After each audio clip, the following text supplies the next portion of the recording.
locker rooms. Also tonight, former DePaul coach Joey Meyer will be here to discuss life after his 30 years at DePaul University. And Dave Otto joins us for his insight on the White Sox and how they hope to turn their shortcomings around. It's all on the report tonight after the game. Speaking of the game tonight, Bulls and the Bullets, Game 3. Phil Jackson says, I'm trying to find a rhythm here with my team. I want them to get an identity. It's not easy. You've had all these players lost. So what does Phil do to gather that in and to get these guys playing as one unit? Well, I think they're very lucky. John Paxson mentioned something earlier about the situation that they have 2 days to practice after that game, and I think that's a big key right there.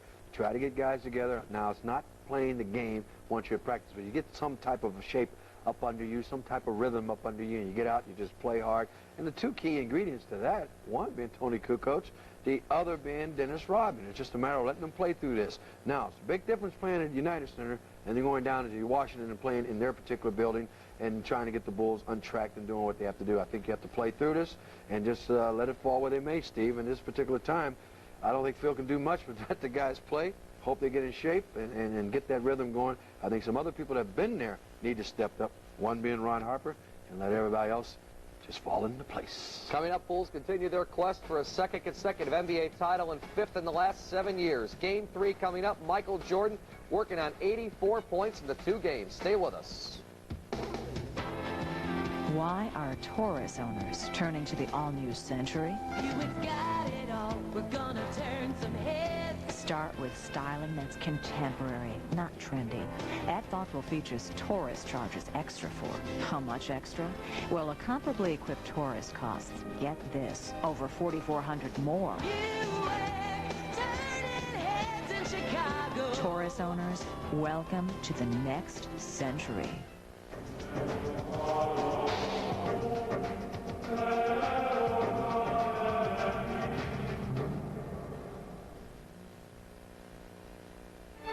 10 years ago, the Chicago Bulls, a young and scrappy team, entered the NBA playoffs. Their chances seemed slim because they were going up against a team of legendary proportions. And even though the youngsters gave it their all and fought with every inch of their talent, in the end, they couldn't withstand the strength of a superior opponent. The Bulls were swept in that series 3-0, but in the process, turned a few heads. Everyone referred to them as the team of the future. Well, everyone was right. In fact, that young and scrappy team went on to be one of the most dominant in recent memory. But now, no longer blessed with youth, their goal is to put away their first-round opponent quickly in order to rest their injured soldiers. But to the Bulls, the Bullets look awfully familiar. A young, scrappy team given little chance at winning. Tonight, these two teams from different sides of the NBA spectrum go at it once again. The Bullets, highly regarded as the team of the future, trying to cheat destiny to become the team of now. The Bulls, highly regarded as the team of all time, trying to fight an advancing clock and become champions once more. The question is, who will succeed? The answer could be next.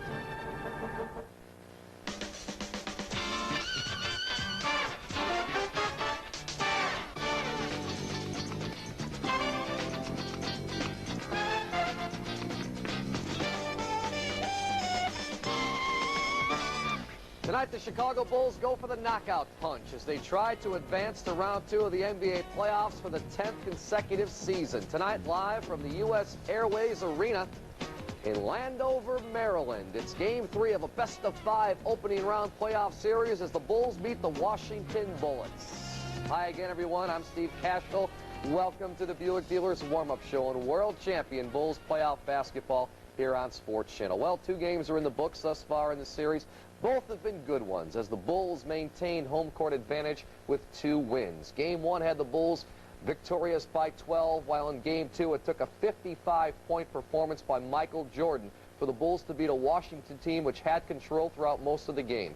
Tonight the Bulls go for the 3-game sweep in this opening round, something they have done in each of their 4 previous championship years. Now it's time to say hello to our play-by-play team. Once again, here's Tom Dorr, Johnny Red Kerr, the newest member of our broadcast squad, John Paxson. Gentlemen. All right, thank you, Steve Cashel. And guys, the Chicago Bulls come in 2-0. The Bullets are down 2 games to none. Obviously, different mindsets for these two teams. John, last ball game for the Bulls, Michael Jordan had 55 points, had a great ball game.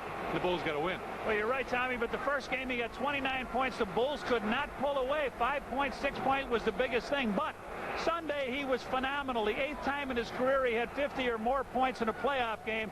He put that cape on, and he carried this ball club by himself with 20 points in the last quarter out of the 23 scored. And, John, I would think now you would want the bench to step up and score some more points, be a little bit more active offensively. Well, it's easy to say get some more shots for Steve Kerr, but it's been difficult. The first game he had 13 for you, and in game 2 he only got a couple shots, but you would like to get him a few more shots. On the Bullet side, Pax, obviously I think Rod Strickland is their emotional leader. It's a guy that they've got to keep involved in the ballgame, right? We spoke in game 1 about the importance of Rod Strickland to this team. He's the guy who has the ball in his hands most of the time. He initiates their offense. He has scored in this series, but he's had to work for everything he's gotten, shooting just 38%. You give a lot of credit to the defense of Michael Jordan. His size and strength has bothered Rod Strickland. And, Pax, it's really not just Strickland. It's the whole team. They're having trouble shooting the ball. Well, they came into this series the second-best field goal percentage shooting team in the league at 48%. You see in the playoffs shooting just 44%. And, again, it's going to take a great effort. You expect teams in their home building to shoot better, so the Bulls are going to have to be on it defensively tonight. Especially to get a good start, I would think. And another guy that we coined the term step up. Chris Webber needs to step up again tonight. Well, you want your best players to play well in the biggest game of the season. Chris Webber, one of only 4 players in the NBA this season to average over 20 points and over 10 rebounds. He's going to have a big game for them to be in this tonight. Chicago Bulls just about set to take on the Bullets. It's a little dark in here. They got some special effects. It's, in fact, their first playoff game in 9 years in this building, but it's coming up next on Sports Channel.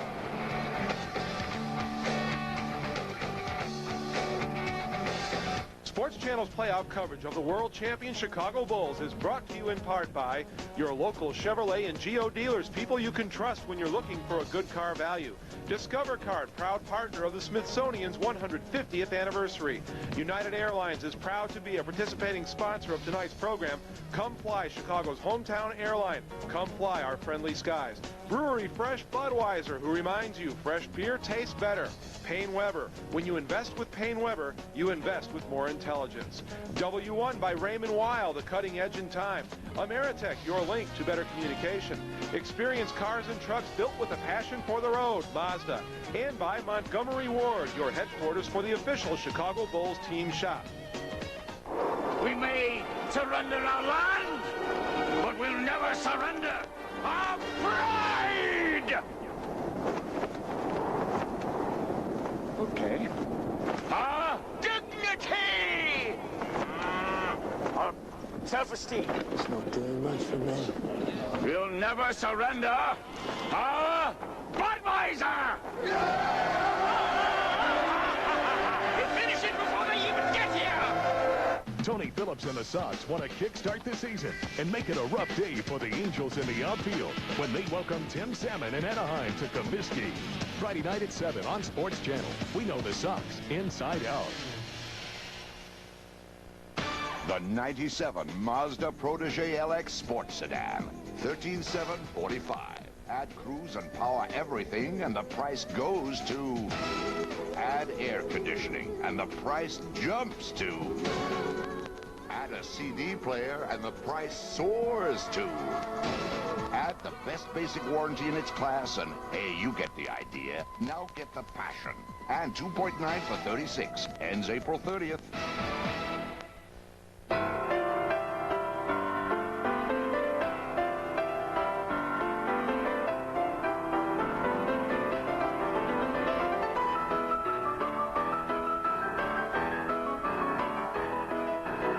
Just a reminder, next time you need a little help getting airborne, the 50,000 employee owners of United Airlines would be more than happy to help. Come fly our friendly skies.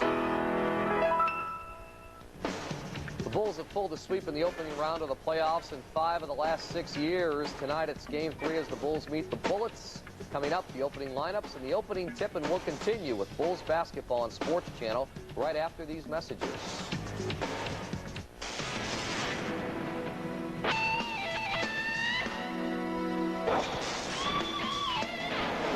To make it to the Sizzler smoking red-hot playoffs, you've got to have the stuff. Just like Montgomery Ward. We've got Admiral Designer Series top mount refrigerators for just $4.99. And a Maytag Super Capacity laundry pair. Washer just $4.69, dryer $3.99. Get them while they're hot. Only at Montgomery Ward. People will do just about anything for Bulls tickets. And now we have Dr. Doc. For Bulls tickets, I will perform my gravity-defying, ain't no denying, stupefying slam dunk. Yeah! Whoa. The help? What a nut. Now there's an easier way to get Bulls tickets. Sign up for Ameritech Cellular paging service and be automatically registered to win Bulls playoff tickets. No purchase necessary. Ameritech, your link to better communication. He didn't want to be tied to a desk. When he started his business, he was already looking 20 years ahead. When you're 25, who takes the long view? Or finds a broker who actually asks, where do you want to be? Your business becomes your life. I know that now. He knew it then. I have a feeling he's still looking 20 years ahead. How's he doing it? More research, insight, understanding. Payne Weber. Invest with more intelligence. What you gonna do with all the cash you save? I got over the puppy. You don't need an appointment. Just go to CarX for brakes instead of the dealer and you'll save. Enough for new waiters. You'll get quality parts and save big on brakes. I'm gonna buy silk tie. He saved $65. What you gonna do with all the cash you save? New hats for everybody. And she saved on her exhaust at CarX. What you gonna do with all the cash you save? Save a bundle, call the CarX man. Stephen Norm back with you. Coming up, Game 3, Bulls and Bullets. Bulls going for the sweep. Phil Jackson talked about Randy Brown maybe seeing more action. In Game 1, he only played 4 minutes. In Game 2, he played just 2 minutes. So far, 2 points, 2 fouls, 1 rebound, 1 of 3 shooting. In other words, Randy has hardly seen the court. Why do you want Randy Brown here in Game 3? Well, I think the defense, for one thing, he plays. And when I saw one of the highlight films we had from the last game, as soon as he got in the game, he stole the ball, went down, laid it up. Matter of fact, dunked it. So I think he can cause some little problems for Rod Strickland. I think he needs to be in there just to give Michael a spell in that department. All right, Norm and I will see you at halftime. Let's go to the U.S. Air Arena in Landover. Tom, Johnny, and Pax. Guys. Welcome back to U.S. Airways Arena as the Bulls prepare to take on the Washington Bullets. Let's take a look at our starting lineups. And they're brought to you by the official Bulls team shop, Montgomery Ward. For Phil Jackson, it's Harper and Jordan. Pippen and Dennis Rodman moves into the starting lineup, along with Luke Longley for the center for the Chicago Bulls. Bernie Bickerstaff will send Strickland and Chaney with Howard and Weber at forwards, and George Mirasan gets the starting call. He came out before the game and warmed up, and he looks like he's ready to go. Lou Canellis is ready to go as well. A little under the weather tonight. Lou, looking forward to you being in your top form as well. Feeling much better, Tom. Let's talk about the crowd. It could be the 6th man tonight. Usually when the Bulls come here to Washington, the fans cheer them. When they came out into the arena area tonight, they were booed loudly. These Bullets fans are pumped up. Last time they played a playoff game here at US Air Arena, they had 8,000 no-shows. Jam-packed tonight. Tickets went for $750. The crowd could be a factor. It's one of the big reasons why Dennis Rodman is in the starting lineup. They need his energy to hold off Washington's push right after the tip-off. Back to you guys. Our officials for the ball game this evening: Dick Bavetta, Kenny Maurer, and David Jones. 2 changes in the starting lineup: Georgie Mirasan and Dennis Rodman. Bulls win the tap in the series, 45-44 for the shooting and a turnover.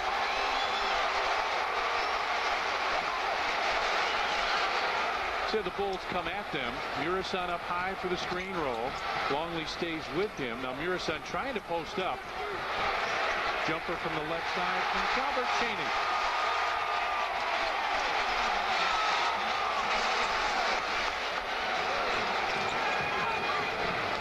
Harper dribbles out and they go down low. There's a double team already on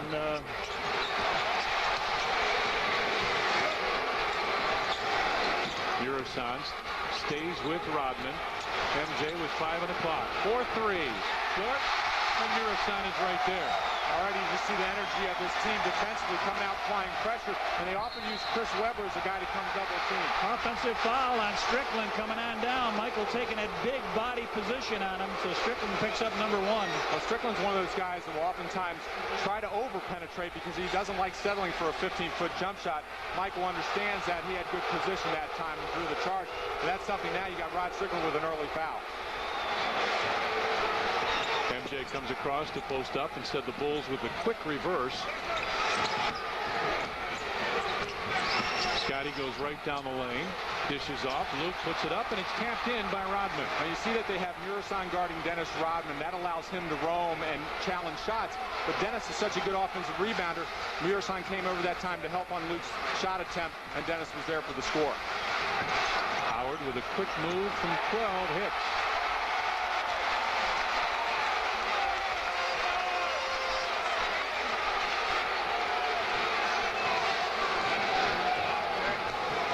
Phil Jackson up, talking to the officials. Luke on top, got it to Scotty, double team. Luke had it knocked away out of bounds. Boy, they're very aggressive, that ball going in. Luke not ready to handle the ball. You got to be ready for these double teams early. Sports Channel like to welcome our affiliate Continental Cable, the viewers in Elmhurst, Lombard, and throughout DuPage County.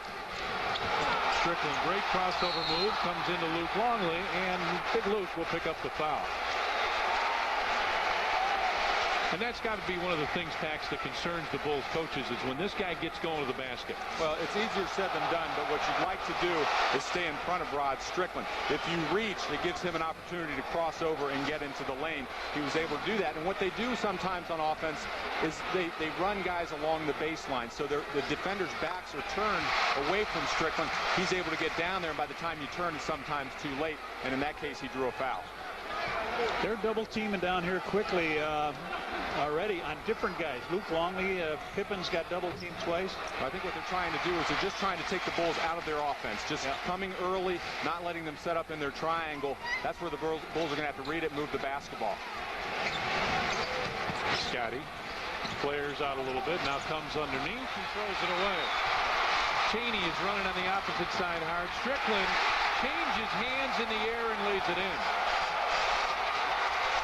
8-2 now, Washington with the lead. And guys, one of the things we talked about was that the Bulls would have to sustain an early push from the Bullets. Well, you already have 3 turnovers by the Bulls, and they've led to a score each time. You have to take better care of the basketball. What's going on out here? Cheney, baseline for Howard. Juwan Howard from 15. Well, I'll tell you what, the Bulls are not ready on the offensive end, and this club is playing through that emotional string right now. Bullets haven't missed. Bulls are just 1 of 3. And this is where Phil oftentimes likes to let his team play through situations like this to find a way to play on the floor together. Scotty comes up high. Down low, MJ finds Luke from 12 feet. Rebound tipped out, and Strickland will be right there. 10-2, Bullets with the lead. 8 minutes, 40 seconds left in the first period. Howard backs his way in and hits that. They've run out now. They just got a cross match that time where Hart had to pick up Howard. He just backed him into the post. There was no help coming. He has the ability to shoot over that right shoulder. He's going to be able to shoot over a guy like Hart.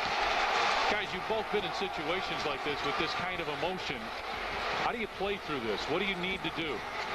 Well, you just stay with what got you here. And this team right now, we're not getting the ball inside, we're taking too quick of shots, have yet to line them up in the triangle offense really and try to throw the ball inside. And on the other side, the Bullets have done almost everything correct. That time they turn it over.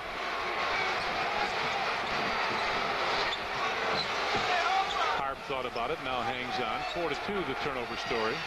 Harp from 15, back to the rim, and Murasan. The Bulls look terrible shooting. Cheney right down, and a slam for Chris Webber.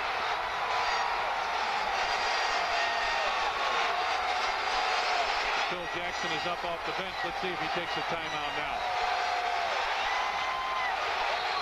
He does. 7 minutes, 30 seconds left in the first period, and the Bullets lead the Bulls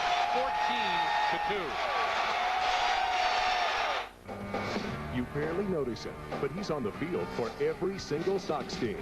Get in the loop as Sports Channel explores the unsung world of White Sox third base coach Doug Rader. Get in the loop Tuesday night on the Sports Channel Report. He brushes his teeth, just like you. He calls his mother every Sunday, just like you. He makes time for his kids, just like you. He drives a Chevy Blazer, just like you. He has 4 NBA championship rings, just like... He drives a Chevy Blazer, just like you. And if he bought another one right now, he'd get $1,000 cash back, just like you. Watch out, Chicago, because someday the Windy City will be blown away. I don't understand what's happening. It's the old making way for the new. Evolution. They'll come from another galaxy and stop at nothing to take over our planet. They're here! A television motion picture like you've never seen before. Now it begins. Beware Chicago. Robin Cook's Invasion, coming Sunday to NBC5. I've never been to Las Vegas. Welcome to my town. Checked into my hotel. It's a pyramid. Look at this place. This is amazing. See the lights, the shows. There are lots of great shows in Las Vegas. I found out a new code.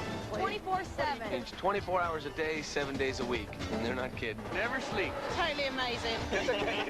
There'll be plenty of time to rest when I get, back to work.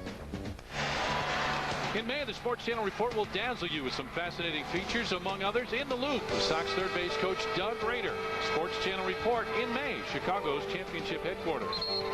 And the first game in round 2 of the playoffs is Chicago Sun-Times Spirit Towel Night. First 20,000 fans in the United Center will receive a Bulls Spirit Towel, compliments of the Chicago Sun-Times. You know, Tommy, I said you got to play through the first 5 minutes of this emotion. Well, they went 4 minutes and 30 seconds, and the Bullets have taken their biggest lead of the series. They had an 8-point lead Sunday and a 5-point lead on the opening game. But right now, they look superb. 6 for 6 from the field. Pax, you played in a ball game in Miami's first home playoff game ever, where they had a blitz against the Bulls, against you guys early in that game. But you came back to win it. How do you handle your composure now? What do you need to get done? Well, the biggest thing you have to do is keep your poise. Understand that you knew coming in they were going to have an effort like this where they're going to be high energy. You have to stay with what got you here. And at first play out of the timeout, the Bulls throw it inside to Luke. And Dennis Rodman puts up, misses, but Scotty tips in. And Lou Canellis is standing by. What's up, Lou? Yeah, no sense of panic inside the Bulls huddle prior to them coming out on the court. Phil Jackson just told them, run the offense, settle down out there. This rush will go on for another 2-3 minutes. Let's get back in this game. And the Bulls' 2 baskets come off of offensive rebound. Big George kicks it back out. Chris Webber to Murasan, short. And Dennis Rodman right there. 6:45 left in the first period, 14-4. Bullets with the lead. Dennis turns and looks, finds Luke. Bulls doing a little bit of standing around right now. Shot clock at 5. MJ top of the circle with Cheney on him. Fade away from 20 hits.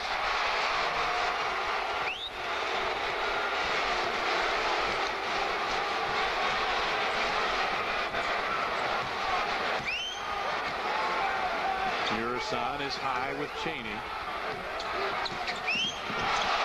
Strickland with the crossover move. Well, the Bulls like to send that wing screen and roll baseline.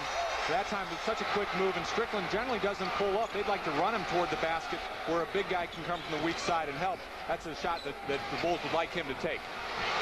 Harp fakes the 3, comes inside from 17. Nope.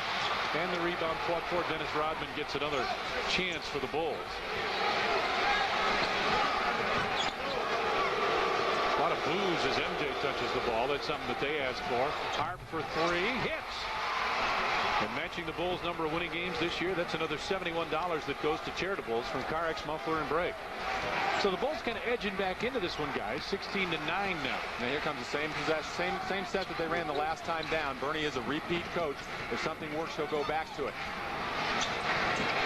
Chris Webber for 3. And Juwan Howard will get the loose ball foul coming over the back. And one of the interesting things Phil's done coming out is Jason Caffey started the first 2 games. He started him on Juwan Howard because Juwan Howard is a post-up player. And we've seen Scottie Pippen, because Chris Webber likes to roam along the perimeter, that's been a matchup that he stayed with. Even with Dennis now in the starting lineup, he allows him to play Howard. And generally you'd think him as a guy probably playing Webber, and we may even see that as this game goes along. Scottie picks up his dribble. Inside MJ had it knocked away, and Calbert Chaney will pick up the personal foul.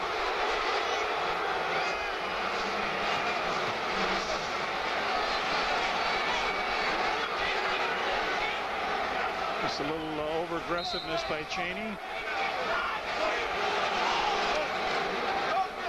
Dennis Rodman talking to Dick Bavetta, the official. There's Dennis. And that's Bavetta. Well, the Bulls seem to have weathered this storm pretty well. I mean, it was really bad for a while. Now a basket. Well, you saw 4 bullets coming at Michael that time, and he just spun to the baseline. Somehow got that up. Strickland was the first guy coming off of Ron Harper. And we got a timeout called by the Bullets. 4 minutes, 43 seconds left in the first period. The Bulls have cut it back to a 5-point lead. Want a bud? Sure.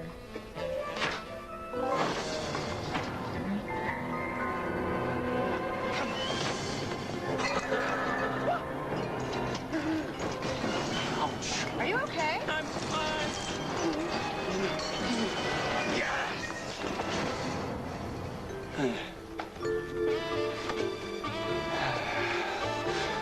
Where were we? And now, Scottie Pippen.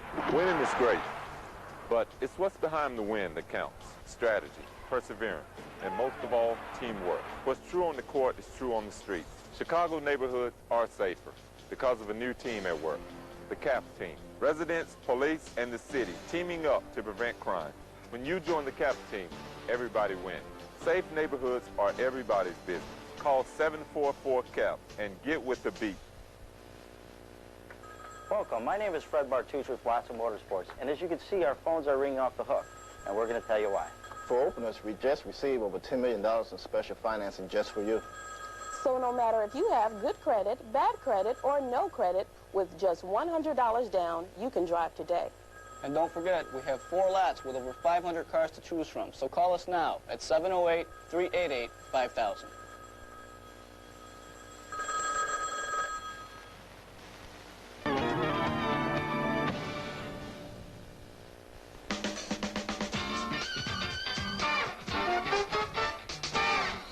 Only 5 teams in NBA history have come back to win a series after being down 2 games to none. Only 1 team did it when they were the 8th seed in the playoff picture, and they were battling the top seed. The team that did it, Bernie Bickerstaff's Denver Nuggets back in 1994. They were down 2-0 to the #1 team in the NBA that season, the Seattle Supersonics, a club that had won 60 games. They lost the first 2 in Seattle and came back to win the next 3. Back to Tom and Johnny. Who will ever forget Mutombo laying on the floor, kissing that ball? That would be some big upset. Yeah. Well, let's see what the Bullets try and do now. Scottie against Chris Webber as Webber just backs in and backs in. Scottie knocked it away, tried to save it, and he did. What a great play by Scottie. They come out of a timeout and try to post up Webber using his size advantage against Scottie, but he's exposed the ball, and Scottie was able to get a hand on it. Nice pass inside, and Dennis Rodman will go to the free throw line. The Shoot the Bull 3-on-3 Classic returns this summer to Chicago's Grant Park. Call 312-455-4000 for more information, and check the Tribune on Wednesday or Sunday, or visit any Chicagoland Sport Mart location for an entry form. Sponsored in part by the Tribune, Coca-Cola, Pro Player, Columbia Healthcare, and AT&T. That's 2 on Chaney now, so we'll see Jaren Jackson come in for him. And we've seen the Bulls settle into their offense now, where they turned the ball over early the first few minutes of the game and led to runouts, and that energy and emotion that the Bullets were able to carry with it. Now they've settled into it. They're getting better shots on the offensive end. And right now, they're right back in this ballgame. And Pax, what does it mean to the Bullets? They had that great run. I think it was 14-2, and now the Bulls are right back in this ballgame. Does that deflate them a little bit? I think it's one of the things why Bernie took a timeout when he did, to settle them back down, say, let's stay with what we've done. Let's continue to play aggressively. Juwan Howard makes the move on the wing. Puts it in. That's a beautiful move. He has that jump hook in the lane from that left block, and right now he's off to a great start. 4-4 from the field, 8 points.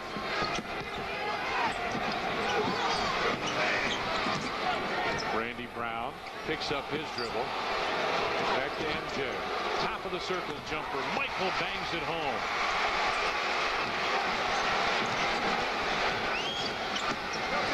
Four-point ball game, and Strickland missed it, and Randy Brown is right there. Bulls trail by 4. Scotty tries to cut it to 1. Doesn't. Michael right there for the offensive rebound. Pip on top. Randy Brown from 16. And Murison. And Dennis Rodman get involved in a shoving match. Let's see what we got here. Bernie Bickerstaff comes out onto the floor. Kenny Maurer, the official, tells him to get back toward the bench. See what they got. David Jones comes on over. The shot goes up by Randy Brown, and there it is, Red, underneath.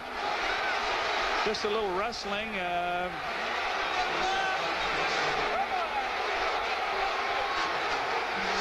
You know, anytime George steps into you to box you out, his elbows are right at chin level. And I think Dennis may have taken exception to that, although Dennis gets tangled up with him too, and then throws a little bit of an elbow. So what did they do here? Call a double foul on these guys? Just a foul on Dennis Rodman.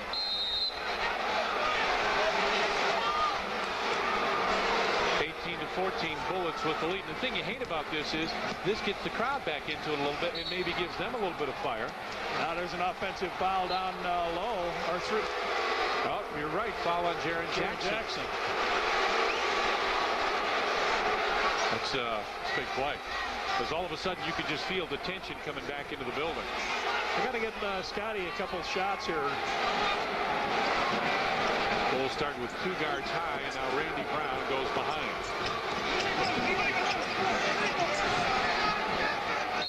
There's the illegal defense called. Illegal against Murison. Murison hollers that he got out.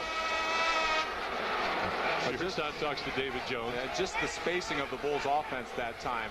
Dennis was able to step up behind the 3-point line, and they caught George. And as we mentioned before, Murison is such a roamer defensively that you have to bring him away from the basket. And if they open the floor as they did that time, they will catch him in those situations. All right, Murray's in. Tracy Murray in now for the big guy. Tony Kukoc up for the Bulls. Now Lou Piniella standing by. What's up, Lou? Yeah, something that Phil Jackson told Dennis Rodman just before the team came out here onto the court, guys, was I want you to move on offense and I want you to stay away from the paint. I want to see if Murison chases you. If he doesn't, we'll draw him into illegal defenses. And sure enough, we saw that. 2:50 left in the first. I had 5 fouls. 2 on Cheney, 2 on Jaren Jackson, 1 on Juwan Howard. MJ underneath. Tony right there tips it in. See, that's good for Tony to get a basket like that early. He's been struggling from the field, just 3 of 15. Why didn't they shoot free throws? I think one was an offensive foul, though, Red. Jackson, the offensive foul was called. One was on Strickland, I know, but... Oh, okay. Randy Brown with it on the wing. Bulls with good energy offensively now. MJ double teamed as Weber comes over to help out on him. Into the corner, Randy Brown back to Tony. Shot clock at 5, at 4. MJ baseline, hangs off the glass. Dennis right there, tips it in. The Bulls are just stringing out the defense of Washington right now. They're getting what they want, and anytime a shot goes up, it looks like the offensive boards are free. A 20-second timeout called by the Bullets, and Pax, let's expound on what you were just talking about. the Bulls have changed a little bit offensively. They're a little bit more aggressive. And when they move the basketball like that, they spread out the Bullets defensively. Well, and what Washington has done, too, is they've taken it upon Weber now to go and double-team Michael. And when he does that, and that time Michael backed the ball out, so he was out on the floor. When you do that, you expose something. Then you have 3 guys on the weak side who have to zone it up, and it leaves your defensive boards vulnerable. And Dennis is the best in the game at going and grabbing offensive rebounds. Anytime a shot goes up, if his man is left him, he just has to go to the boards. See what happened Sunday against the Bullets. MJ at 55, rest of the team with 54. The field goals, the free throws, and the offensive rebounds. And what it comes down to is Michael did half the job. Now it's spread out a little bit more. So far, Scotty's only got a couple points. Rodman with 5. Michael's got 6. Ron Harper's got 3. Tony with a couple. So they're getting things from different people. And you look at shot distribution, too. You already have 3 of the starters, and Pip, Dennis, and Harp, who have 3 shot attempts, and Luke's taken 2 also. So that's a good sign. That shows you that the ball is moving and that they're trying to take advantage of the double teams that are coming. We saw the Bulls on a run, 14-4, as Strickland brings it across. Bullets started out leading 14-4. The Bulls have answered with the same run, and a foul called on Randy Brown. Now, Randy, good pressure on the basketball, forcing Strickland to work. But as he picked the ball up, just that little reach in and slap on the arm, those are the fouls you'd like to stay away from. Scotty comes in front, tries to save it, can't. Knocks it away, and then he hollers at Kenny Maurer, the official, about Weber being on his back.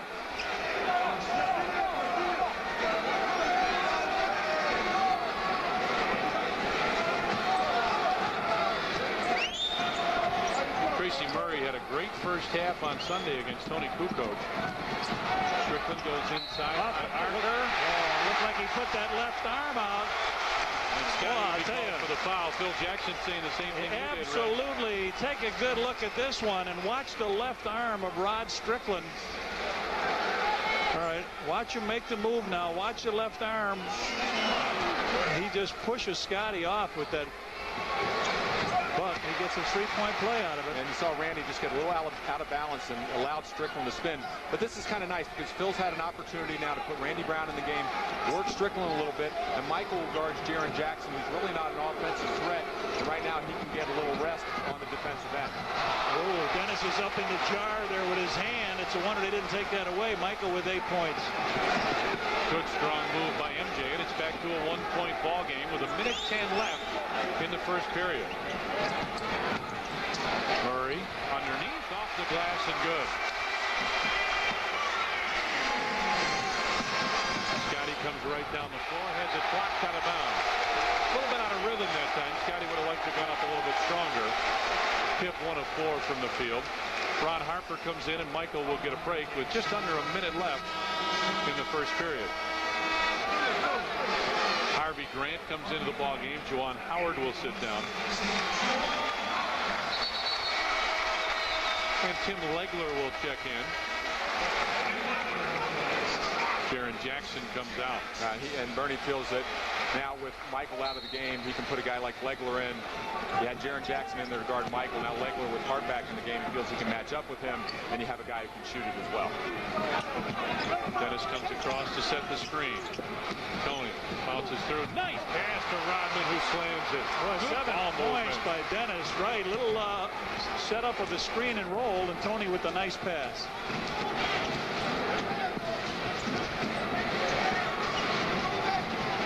They swing the offense, looking for Murray. I think he'd have a little tougher time against Scotty. Shot clock down to 5. Weber goes baseline. Kukoc over to help out. Throws it out to Grant. They won't get it off. Shot clock violation. Bulls ball. Well, the Bulls trailed by 12 here, 14-2. And now with 20.9, they've got a chance to take the lead. Steve Kerr gets a call for Dennis, I believe. Dennis with a nice quarter here. 7 points, 4 rebounds for Dennis Rodman. 3 of 4 shooting as he sits down.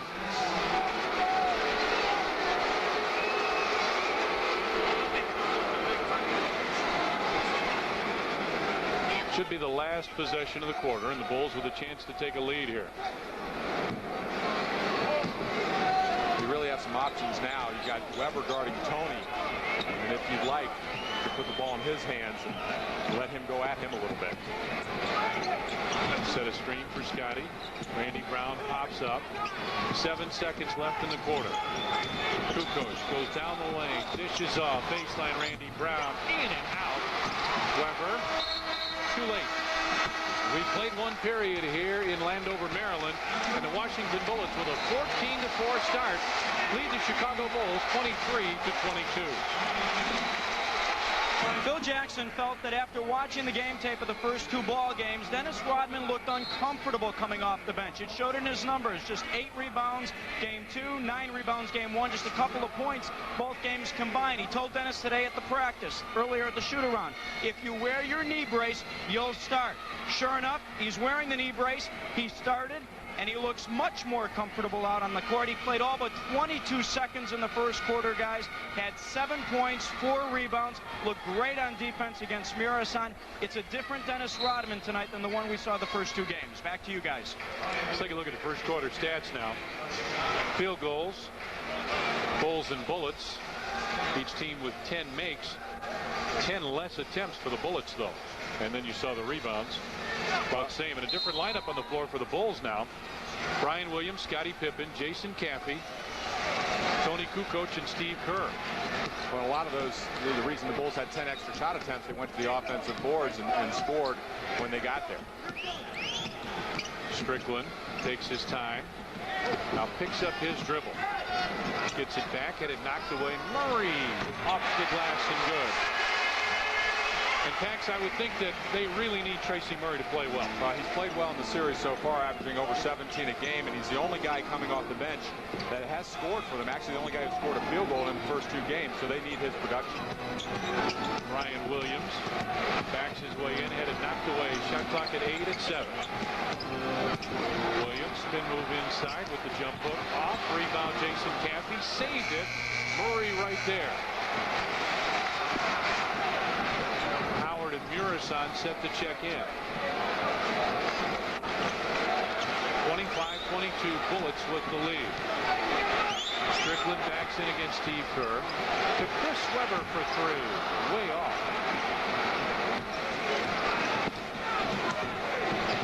Let's see what Tony does with Legler on him now. Steve Kerr for 3. Rod Strickland can be an inattentive defender, and one of the things that Steve should be able to do is get some shots if Strickland just kind of runs back lazily. That time he just recognizes that's just a shot in their offense when they throw it to the top of the circle that Steve is asked to take. He just came right back with a 3 on him himself, Rod Strickland. Kerr's, by the way, was another $71 that goes to charitables from Carex.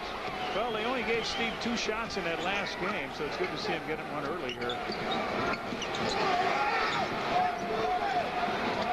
Brian Williams steps up high. Lob pass goes inside for Scotty.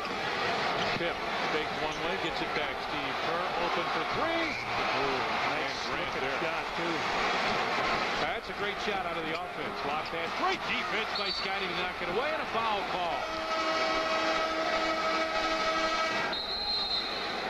We got a timeout. 9:55 left in the first half. The Bullets lead the Bulls 28-25. The past is prelude. 4 championships have cemented the legacy of the most dominant dynasty in professional athletics today. But now the battle cry sounds again. A call to action for the NBA's elite. This year, the Bulls are taking the 5th. Scotty, Tony, and the Bulls face a major challenge in the form of Chris Weber and the upstart Washington Bullets. Sports Channel, Chicago's championship headquarters.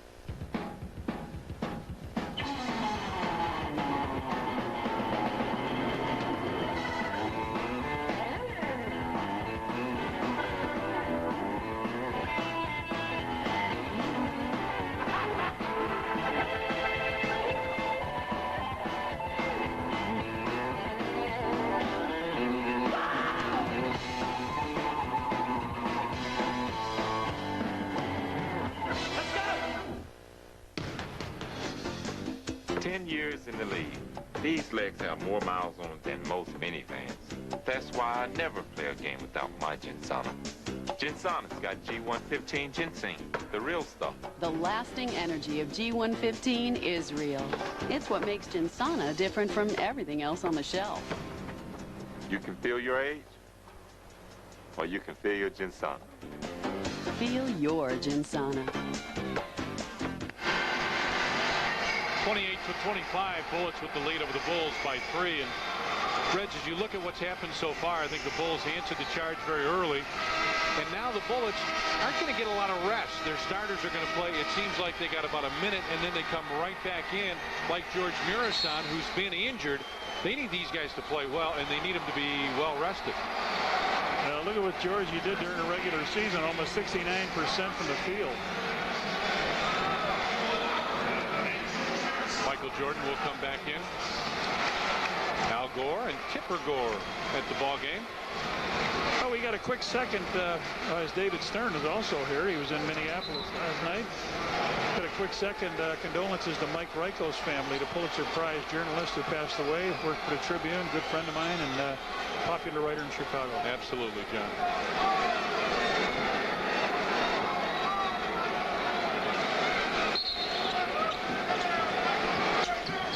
Get it in, Jason. All the timeout. Jason had to take a timeout. The Bulls will make it a 22nd timeout.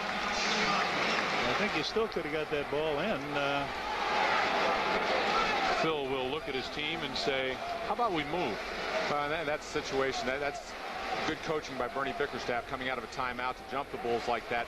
But the Bulls had both their postmen down here in the front court. No one was available to come up and provide a release, and you have to take a timeout. Phil likes saving those 20-second timeouts. He likes to use those at the end of the half rather than wasting it on an out-of-bounds situation. That old safety outlet of throw it over the top, let Michael go get it, works pretty good, too. Yeah, but up there, they forced Michael back to the baseline, and Howard was up on him as well. Well, let's see what they do here now. Brian Williams steps up, but Steve Kerr was right there. Whitney in the ball game. As Strickland gets a break. Michael flares down through. Tony goes in to post up. Bulls with the reverse of the triangle. And Whitney will pick up the foul. Whitney trying to run Steve off of a screen. And Whitney's a guy that will pay more attention to Steve Kerr. But he's probably not going to be on the floor for very long. They're just buying some time right now to give Rod Strickland some rest. Here's Steve as he reverses the basketball. Whitney trying to run him off a shot and bumps him. Tony Kukoc from the baseline with a 3. That's another $71 that goes to Charitables from CarX. In fact, you may have a good point early in the ballgame when he got that easy 2. Well, I think sometimes Tony settles for the jump shot too early in games. He has such size, and I think sometimes when you're struggling with your shot, you got to run the floor harder. You got to go to the offensive boards, get some easy scores, and then that jumper looks even better to you. How about a lead for the Bulls?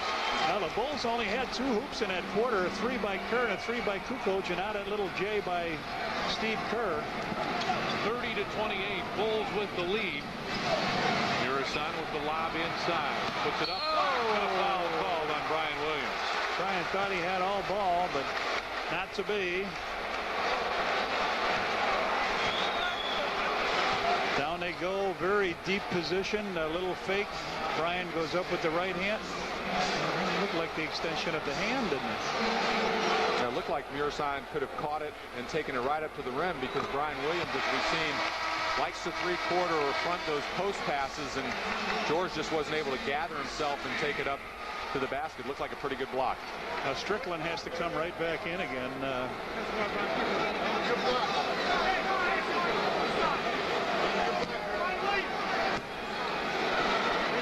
Big George.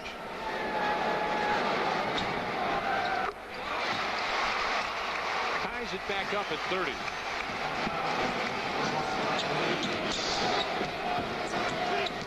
Kerr dribbles out down to the baseline. Inside for Tony, and as he was going to the basket, I think Strickland reached out and grabbed him. That's his 3rd foul if it is. And he's complaining, but he had a hold of Tony's waist.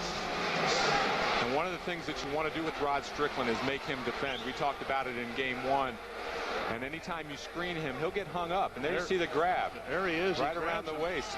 Bernie Bickerstaff looking down now, wondering should he pull the plug here on Strickland or Strickland went over and talked to him and said, leave me in. I want to play.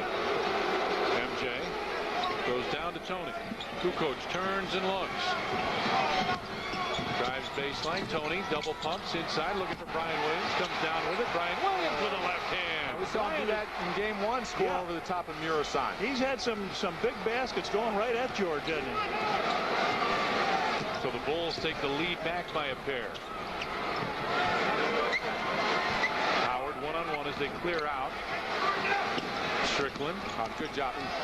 Steve went down. Strickland from 15 hits, and Steve looks like he's all right. That didn't look too good for a second. It didn't. It was actually great defensive help by Steve, and then a nice closeout on Strickland to force him to pick it up. If he'd been able to stay on his feet, Strickland probably wouldn't have gotten the shot off.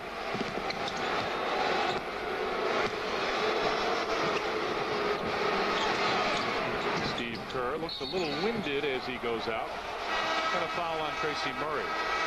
That's his recovery out to Strickland. He just gets caught on Strickland's leg and goes down, and Strickland able to keep his balance and go up and make the free throw line jump shot. Weber back in now for Tracy Murray. And he's got his starters. Bernie Bickerstaff has his starting lineup back on the floor. Kerr fakes the three. See if there's any help coming. Here comes Weber. MJ finds Brian Williams with the right hand, couldn't get it. Murasan with the rebound. Well, he's rebounded a little bit better. That's his 5th rebound, still just 2 points for George Murasan. Cheney tried to save it. Threw it off the coach. Threw it off of Bickerstaff. And now David Jones talking. Chris Weber has had a tough time in this series handling the basketball. He has 11 turnovers in 2 games, and that's something that from your star player, especially a forward, even though he does handle the ball a lot, that's just too many. He gets a lot of them on a flashy type play rather than just making the ordinary pass. Bulls again start with that 2-guard high lineup as Tony Kukoc flashes across with Juwan Howard on it. Into the corner, Steve Kerr. Lost the ball for a second, now takes the jumper from 15 on the left side. Steve Kerr drains it. 7 points for Steve in this quarter. 3 of 4 from the field. Bulls 15 of 31. 13 of 18 for the Bullets, so they're shooting better, but only 18 shots compared to 31 for the Bulls. Cheney runs into Brian Williams, and Williams will pick up the personal foul. We get a timeout. 6:47 left first half. The Bulls lead the Bullets 34-32. W1 by Raymond Weil. The cutting edge in time.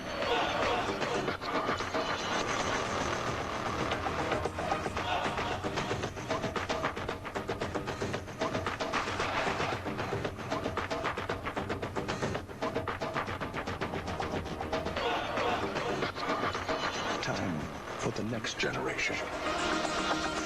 W1 by Raymond Weil. Scotty's heading for the playoffs, but first he's making a little detour to Montgomery Ward. Good thinking, Scotty, because right now there's a great deal on a Sharp camcorder. It's just $4.99 with a mail-in rebate. A Sharp 27-inch color TV with stereo sound is only $2.99. And take home a Toshiba Hi-Fi VCR for $1.99. So what'd you get, Scotty? Pip? Huh. Hope he doesn't miss the next playoff game. Hurry into Montgomery Ward for great brands at great prices. The 97 Mazda Protege LX Sports Sedan. $13,745. Add cruise and power everything, and the price goes to... Add air conditioning, and the price jumps to... Add a CD player, and the price soars to... Add the best basic warranty in its class, and hey, you get the idea. Now get the passion. And 2.9 for $36. Ends April 30th.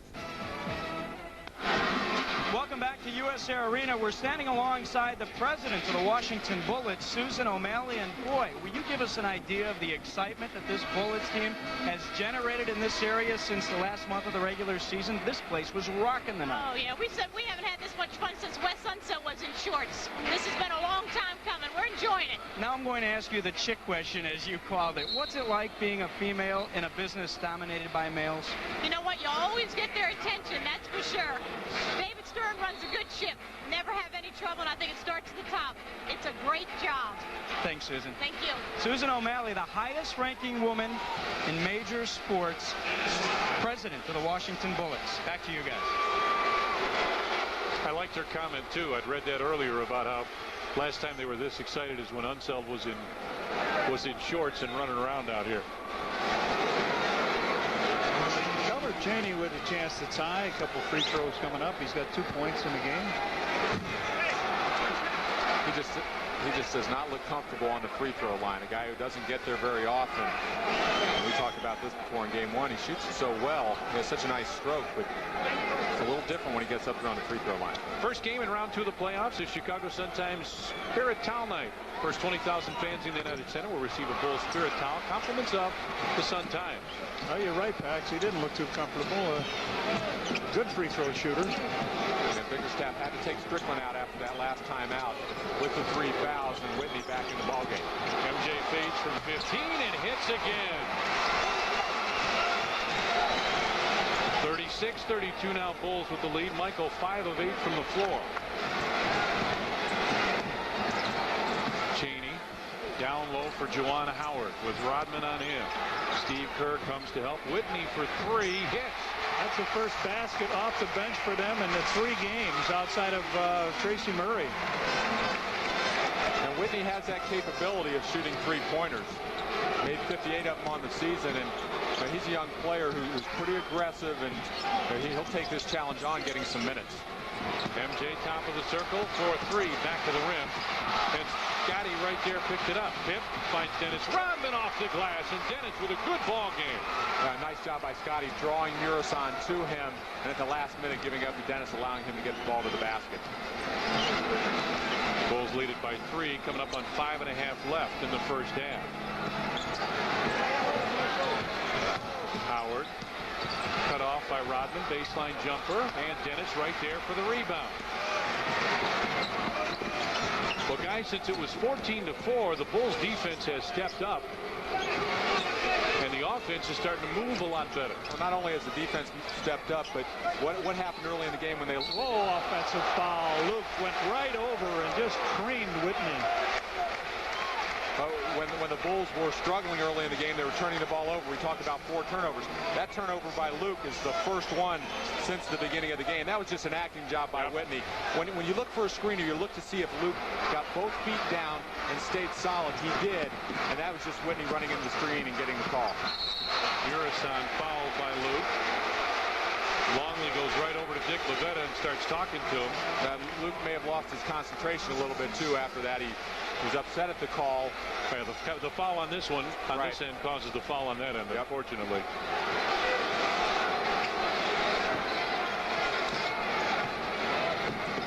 Weber flashes open and hits the jump hook. That's Weber's one move from that left block is to turn in the lane and shoot that jump hook.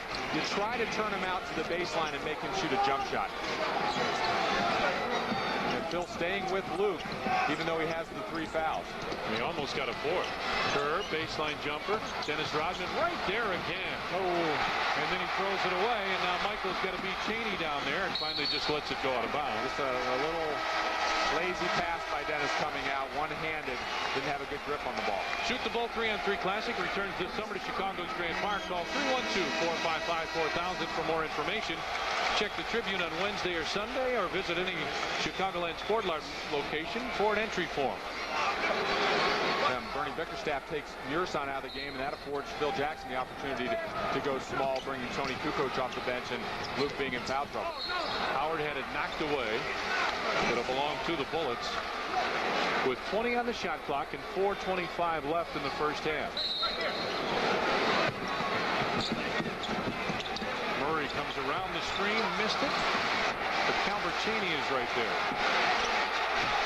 Cheney backs his way in. Good fake, blocked by Dennis Rodman. Stayed with it again. Oh, up and in by Howard. Juwan Howard stayed right on top of it. He's got 10, and this crowd gets back into it as they take a 1-point lead. Michael goes by Cheney in the lane, fires off the glass, and it bounces in. The shooter's touch for Michael. 12.6 of 10 from the field for MJ. Rodman, the only guy who's been to the free throw line for this club.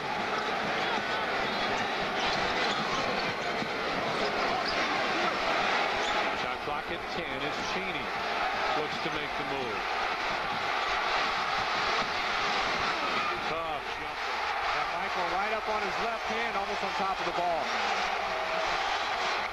the guy's a good pro. He really got a lot of grief, Max, the other day when MJ got 55. Well, you always wonder the mindset of a guy after something like that. How's he going to come out and play? And, you know, he's going at Michael right now on the offensive end. Steve Kerr from the left side missed that. Rodman right there lost it, and a foul on Dennis Rodman. And Phil is up really hollering at David Jones. Michael comes over and does the same, and the referee just runs away. Dennis is following him down the floor, still talking to him.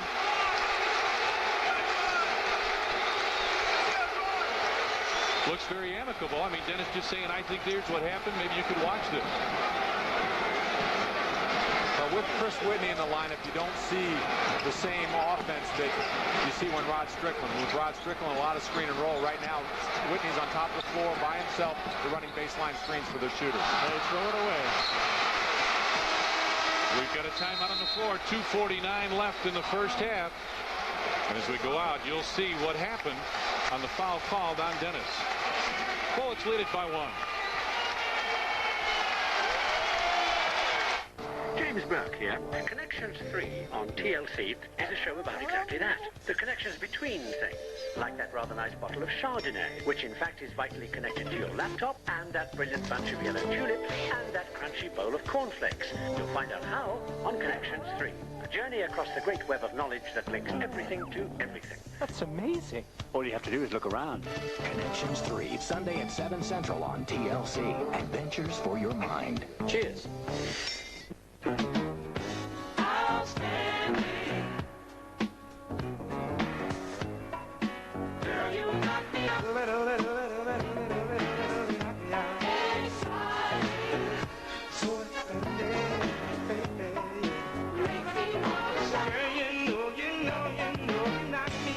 Hey, things are back to the way they were.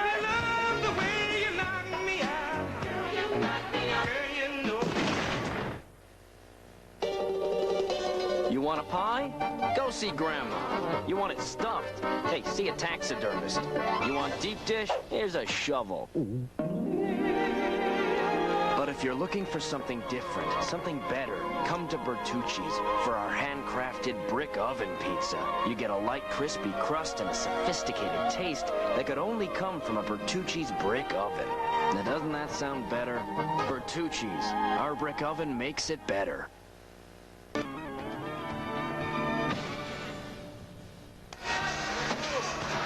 The Sox will try to continue on the comeback trail with a victory against the Anaheim Angels. First pitch is Friday at 7 on Sports Channel. We know the Sox inside and out. Check your local listings, of course. We hope they're on the main Sports Channel. Coming up on our Chevy and Geo Dealers halftime report, Cash and Norm will have first half highlights plus a preview of the Lakers and Blazers game. Happy birthday to Jim Kendrick. We never lose on his birthday. Okay. Pip still talking it over with David Jones about that foul on Rodman. See, by quarter, the field goal percentage, Bulls up 57. Washington 77% in the first quarter. Max, you and I and Johnny were talking about that before the game. You just knew that they were going to come out with that kind of early energy. Well, and you also expect the team on their home floor to shoot better. You know, this is a place where they play half their games, obviously, and you feel more comfortable in these surroundings, so they've gotten off to a good start shooting the ball, but the Bulls right in this basketball game. MJ with the fake. Goes over the head to Tony. Kukoc comes underneath. Up, no, but a foul called as Tony was going to the basket. And what was nice about that from the Bulls' perspective is they got the ball from left side to right side and then got the ball inside to Tony Kukoc, where he has a size advantage on Tracy Murray. He was able to go at him and draw a foul. Let's talk about why it's good to reverse the ball from side to side, what that does to the defense. Well, it doesn't allow the defense to load up on you on one side. Keep it there. It makes them move, and now they have to slide. Good ball movement. When you move it to the other side, that middle or the center spot and that low post is generally open. It's a great way to threaten the defense by throwing the ball down low. Bulls with some full court pressure now. Oh, Michael was going for it against Juwan Howard. Almost had the steal. 16 points off the bench now for the Bulls. Nice job. Murray for 3. And Scotty right there for the rebound. Bulls have been doing a nice job cutting down that offensive rebound. MJ stutter step, goes by Knight. Pass inside to Dennis for the slam. Double figures for Dennis, 11 points. Very active, moving around, not staying down in that 3-second lane. Well, those things are set up by the good passes up the floor that takes the defense back with him. And they throw the ball out to Michael. He draws the defense to him, and he finds somebody open. Scotty did that, didn't he? MJ with the block. Scotty brought that ball up, created that situation. Steve threw it ahead to Tony. You just get the defense back on their heels, and it opens so many things up. It's when you have to dribble it up every time that defenses can set up against you and make it very difficult to get into your offense. Just under 2 minutes left here in the first half. Whitney for 3 from the left side, and he's got a pair of those here in the first half. Long 3 by him. He rushed that a little bit too. They had some time.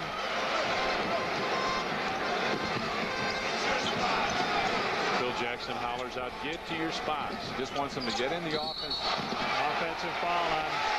That's twice now that Whitney has run into screens and just thrown his body in there. He's trying to run Steve Kerr off of it. And here's Scotty just getting the ball and trying to get that foot down, but it's really Whitney initiating the contact on Steve Kerr that causes this collision. Now Scotty picks up the foul, his second, and they throw it away. Here's that pass that we talked about, setting it up here. Steve Kerr comes down, gives it to Tony. Tony looks like he's going to take the 3, but he fires it out to Michael. Michael's going to find Dennis underneath, and Dennis is all alone. Tony comes off the screen. Tony for 3. Missed it. Rebound tapped, loose inside, and finally brought down by Whitney. Bullets and the Bulls are tied with a minute left in the first half. Howard inside for Weber. Blocked and a foul called, and Michael can't believe it. Michael's first foul.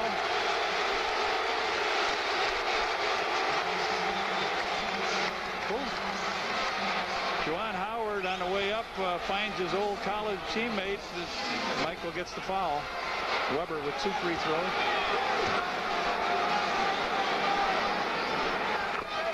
Poor Weber now. He's at the foul line. He's been there these are only his 7th and 8th free throw attempts in 3 games. And that's one of those things. He has the size and the ability to draw fouls. Not a very good free throw shooter. You wonder if he sometimes stays away from that because he doesn't like being at the line. But you would expect a guy like Weber to get there more. In fact, coming into the game, he's taken more 3-point attempts than he had foul shots. And this is your leading scorer at 20 points a game. And your power forward, the guy that you want to have take the ball to the basket and go hard every time he can. Tony with it on the wing. Now, Bernie Bickerstaff did not like Tracy Murray's defense on Tony Kukoc, so he brings Harvey Grant in the game. Tony goes through and puts it up, got fouled. And Tony just looks so much more aggressive here in this first half, more comfortable on the floor. And sometimes that happens with an injury where it may take a game, 2, sometimes even 3 to feel your way around the floor. And right now, Tony, a very good half. Lou Canellis, what's up? Follow-up to that, John, was that Phil Jackson told us in the pregame show on the radio that Tony's been playing the 3 position because of Rodman, Caffey, and Williams all playing well. And Tony had been playing the power forward spot all regular season, so it was going to take him a while to get used to playing the small forward spot. It looks like he has finally gotten used to it here in the first half, but ironically, as we say that, we saw Harvey Grant on him, the big guy. So good to see Kukoc finally get a bucket. He did it earlier back in the first half, beginning of the second quarter. I think one of the other contributing factors to that, Lou, is that this is a game Dennis has started, so your rotations now off the bench are the way they have been during the regular season. So Tony's coming in and playing a role. In the first 2 games, he was coming in basically with Dennis, and that's not something he's really used to. Out of bounds, Bulls ball, 33 seconds left in the first half. Steve Kerr will come back. I think they'll go 2 for 1 here. Do you, Vince? That'd have to be a real quick shot. Yeah, boy, it'd have to be a real. And normally those are bad, those quick ones. Well, they have Murray back in the game, and I'd give it to Tony and try to see if he can go at him. Michael did. He went for the 3. Now you go for 1. Now he got it, yeah. Steve Kerr with a good offensive rebound, and now Bulls with a chance to take the lead as we're going down toward halftime. There you see what the differential is. Shot clock, game clock, almost the same. And MJ comes right down the lane. Looks for Steve Kerr. Instead, in the lane, the jumper goes up and in for Scotty with 6.6 seconds left. Quiet first half for Pitt, 4 points. Whitney, 2 seconds, 1 second. Let's fly. That's short. We played one half of basketball here in Landover, Maryland.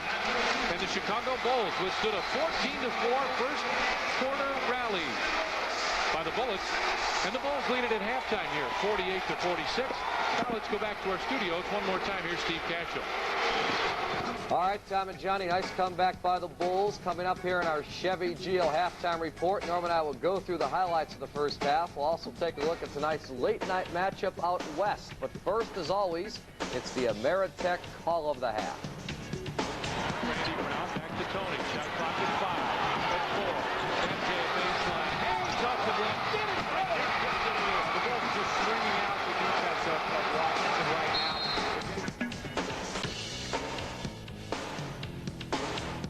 World Champion Chicago Bulls basketball is brought to you in part by your local Chevrolet and Geo dealers, people you can trust when you're looking for a good car value. The owners, managers, and crew who proudly call the McDonald's in your neighborhood My McDonald's. NBC5 committed to Chicago. Briggs & Stratton, put more power in your lineup. Make sure all your outdoor power equipment has a Briggs & Stratton engine. Gillette Sensor Excel and the Gillette Series. Gillette, the best a man can get. Get away from the ordinary and discover the extraordinary. Las Vegas, call your travel agent today. And by Ginsana, the original all-natural energizer. Your name, please? Michael Jordan. I've made shots at the buzzer. I've been in championship games. But I've never had butterflies like this. Show me your horn. These people are all business. Okay. Good thing I had my Chevy Blazer along. Sure came through in the clutch. DLFTP-ZLCDO. Get a seat over in the blue chairs and wait for them to call your name. I not only renewed my license. Smile, look at the camera. I renewed my confidence as well.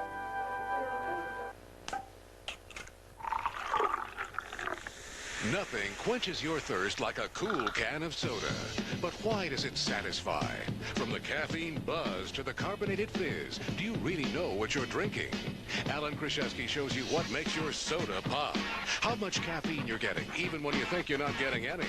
And whether brand loyalty is truly a matter of taste. The hard facts on soft drinks, tonight on ABC 7 News at 10.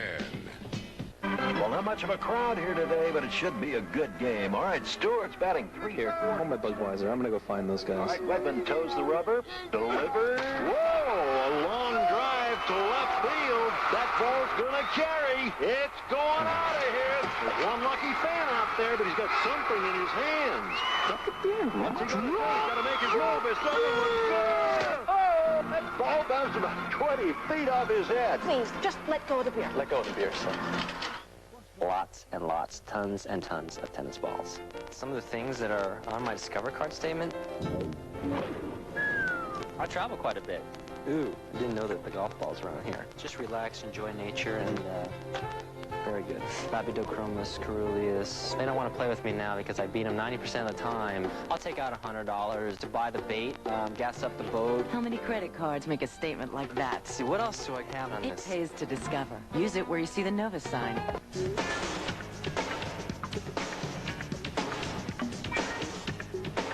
Let's go back 21 years ago. The Chicago Bulls from 1975-76 would zero in on one particular individual. He was standing tall. I like those chops there on the sides, Norm. Next to Jerry Sloan. Who was number 5? Leon Bembo. Leon Bembo. Remember him? Wow. Went Jacksonville with Artis Gilmore in the same team. You look like you're about 6'5" right there. I was with that fro. Chicago Bulls are trying to pull off a 3-game sweep in an opening round playoff series for the 6th time in 7 years. They're in Landover, Maryland, where the Washington Bullets are hosting their first playoff game in 9 years. Here's how it's looked thus far in the game. Washington got off to a great start. They hit their first 6 shots, 12-0 run. The Weber slam made it 14-2. Then Kukoc serves one down low to Dennis Rodman. Dennis Rodman, 11 points so far in the game. And that's our Gillette instant replay. Dennis has played well both ends, and he's put the ball in the hole tonight. No doubt about it. You're moving without the basketball, and that's the case of the Bulls. Moving the ball, we call it peppering the ball, playing that good offensive machine basketball. Michael gets the roll there. He has 12 to lead all Bulls scores. Washington led by 1 after one quarter. Right now, the Bulls lead by 2 at the intermission. Rod Strickland leads all scorers with 14 points. Juwan Howard has 10 in support of his teammates. Still to come, we're going to take a look at the men from L.A.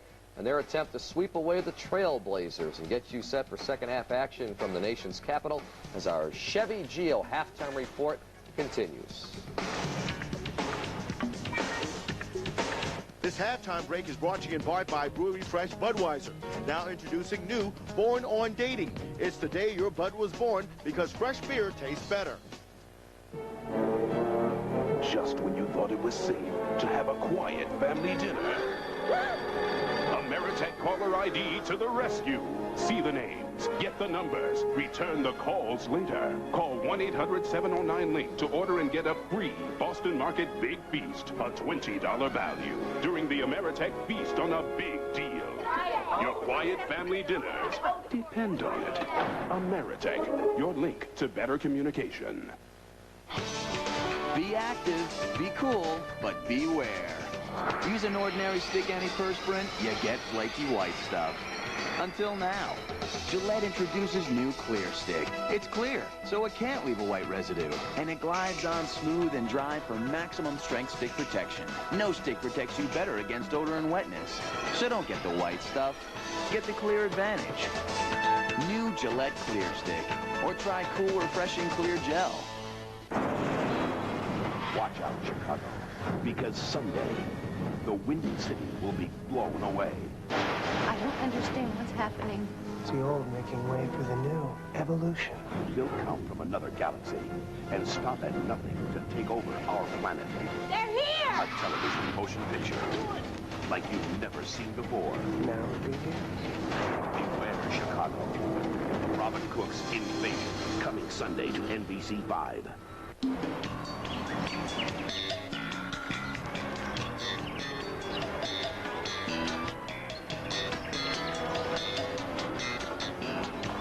In some places, full-time four-wheel drive isn't a luxury. It's a necessity. The incredible 7-passenger Lexus LX 450. Take the high road at your Chicago area Lexus dealer. 10 years in the league. These legs have more miles on it than most minivans.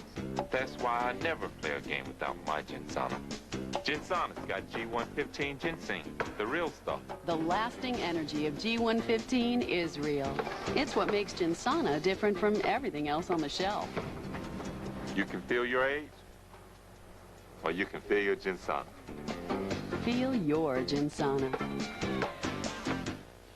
Big news around the NBA today as Larry Brown steps down as coach of the Pacers. Larry Bird may be the new head coach at Indy. ML Carr is out as head coach of the Boston Celtics. Kentucky coach Rick Pitino is being rumored to replace Carr. As far as the other NBA playoff games for tonight, just one from the West as the Lakers meet the Blazers. Here's a preview from Jim Blaney.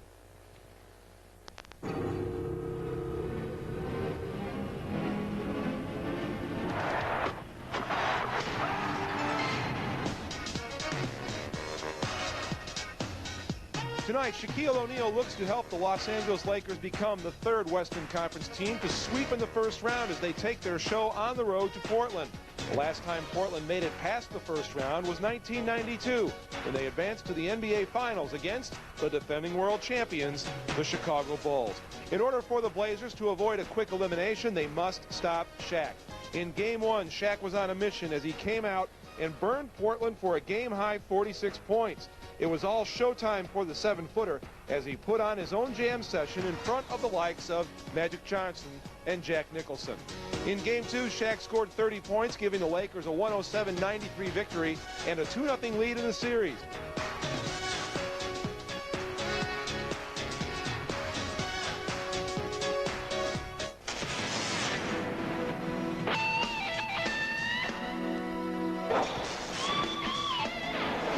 To make it to the sizzling, smoking, red-hot playoffs, you've got to have the stuff. Just like Montgomery Ward. We've got Admiral Designer Series top-mount refrigerators for just $4.99. And a Maytag Super Capacity Laundry Pair. Washer just $4.69, dryer $3.99. Get them while they're hot. Only at Montgomery Ward.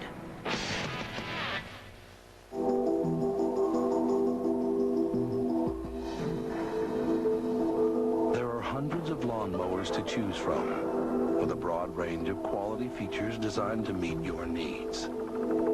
But the ones that have the edge to do the job right have one feature in common: a powerful, high-performance Briggs & Stratton engine. Make sure your lawnmower is powered by Briggs & Stratton, the power in power equipment.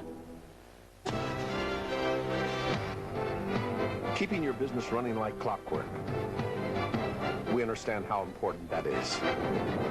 That's why Chicago's hometown airline, United, gives you over 1,000 flights in and out of O'Hare, with more service to more cities than any other airline. How is it we understand business so well? Because our over 50,000 employees are business owners themselves, the employee owners of United. Come fly our friendly skies. I heard about this car that's supposed to be safe for you and your kids, but it's so expensive you probably couldn't afford to have kids and that car at the same time. How about a Chevrolet Cavalier? It comes with a safety cage, dual airbags, even standard anti-lock brakes. So for around $12,000, you really can get everything you want in a safe car, including kids. Who decided that only people who can afford expensive cars should be safe? Get the car that's easy to own, a Cavalier. Genuine Chevrolet, the cars more Americans trust. This copyrighted broadcast of the National Basketball Association may not be retransmitted, reproduced, or rebroadcast without the express written consent of the NBA. The Illinois Spina Bifida Association is holding its annual dinner and auction this Friday, May 2nd at the Weston River North at 6 p.m. If the Bulls win tonight, I'll be joining them as the guest MC. We try to raise some money for this needy cause.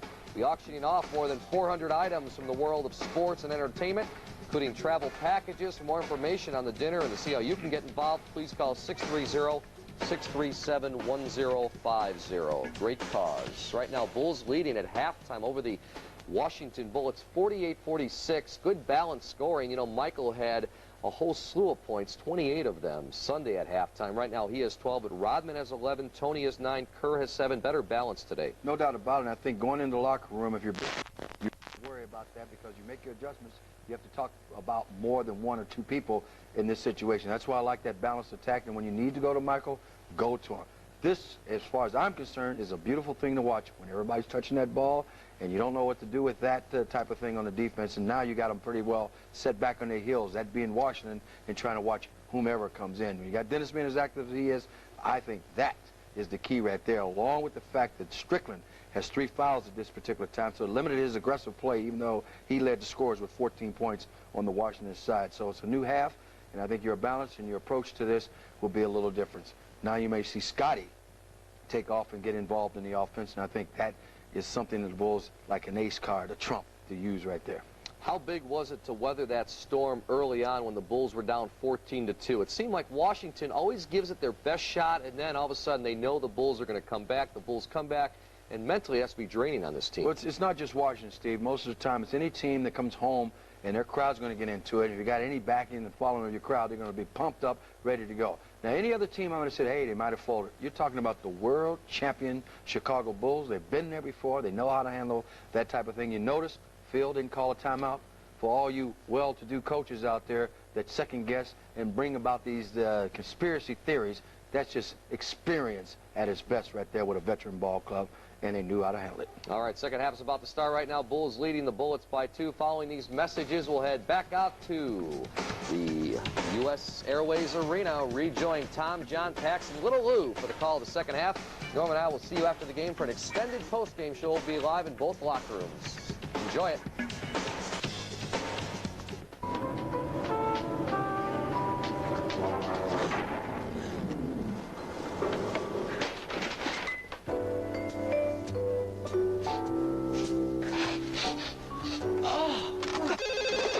Precious Hotline, what's your problem? We're stuck with Skunky Beer.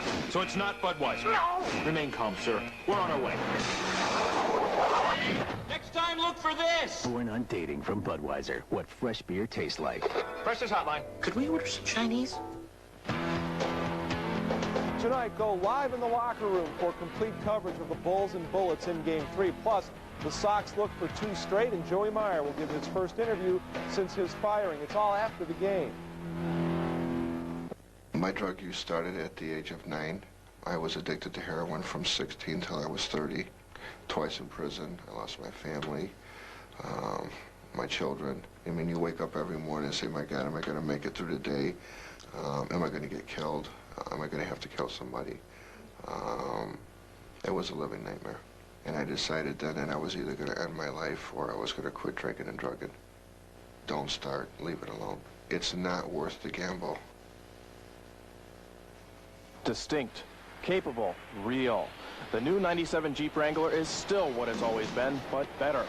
Southwest Jeep Eagle has one for you and much more, including Jeep Cherokees, Grand Cherokees, and a huge selection of pre-owned cars, plus an award-winning service department to provide your car with care of the highest standard. And at Southwest Jeep Eagle, your business is always welcome. Bad credit, even no credit, you can finance. If you want people who are down to earth but expect savings that are out of this world, visit Southwest Jeep Eagle on the corner of Archer and Kedzie.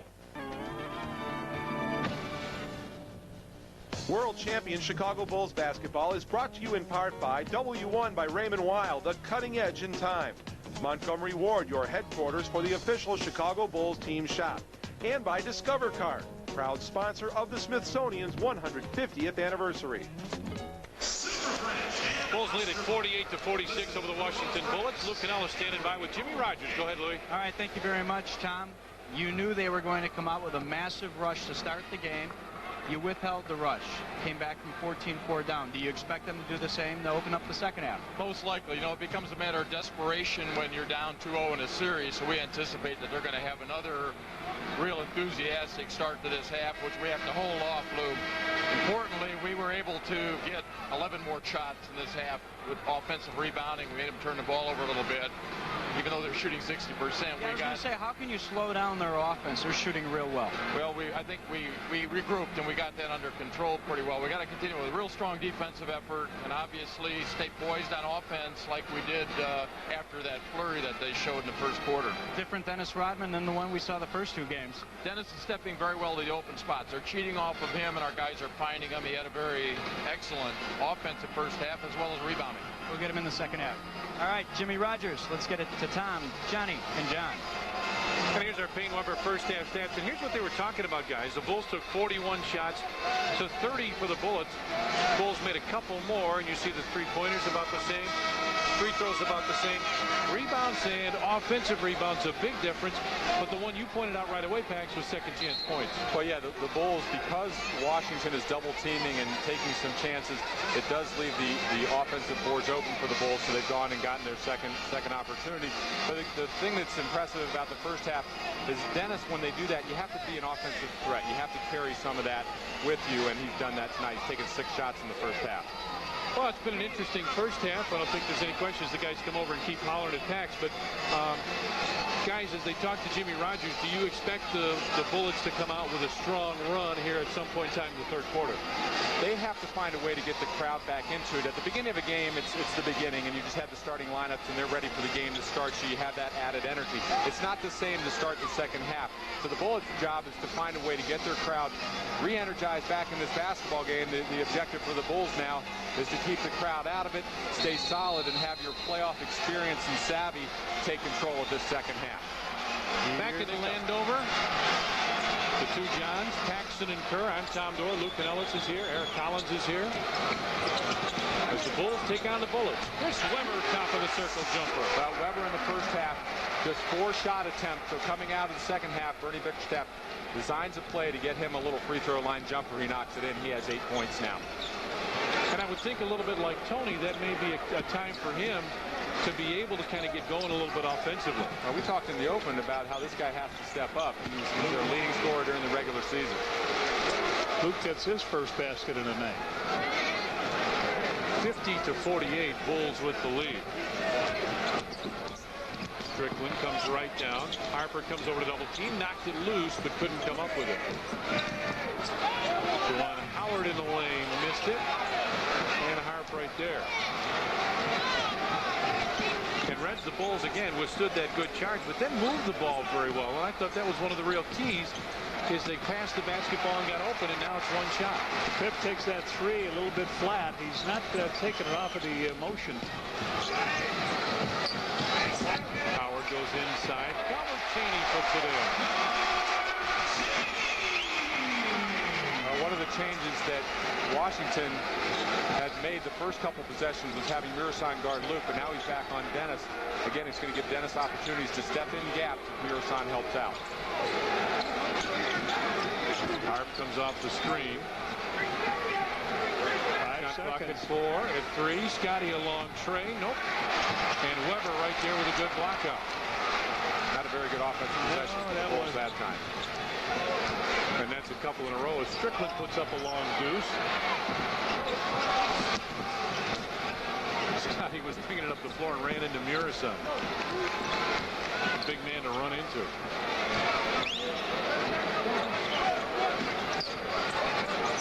Harp looks for the opening, puts up a tray. That's no good. And Luke with the offensive rebound. Finds Michael back inside Luke, headed blocked and still put it in. Well, a good start for Luke, if not for the team.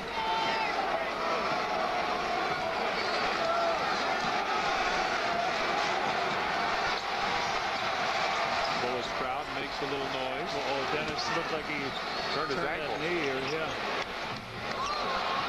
And Scotty again with a rebound. Now Pip shows a little life with a rebound. Behind the back, Ron Harper with a left hand got fouled. Good fast break that time. Pip takes it off the board, gets to the middle. It's a 3-on-2 job. As he goes to the middle, you got Ronnie Harper on that left side. This is what Pip can do for you. And it comes off of a deep miss by Rod Strickland, a guy you'd like to see take those long-range jump shots. And one of the things, even though Scotty is struggling with his jump shot, what he's done very well in this series is rebound the basketball. He has 6 in this game, and he's averaging 9.5 coming in during the first 2 games. So the great players find their ways to contribute, and you expect Scotty to get going. Right now, just 2 of 7 from the field coming in. We're shooting just 36%, 9 of 26 from the field in the first 2 basketball games. 54-50 now as the Bullets will bring it up, trailing by 4.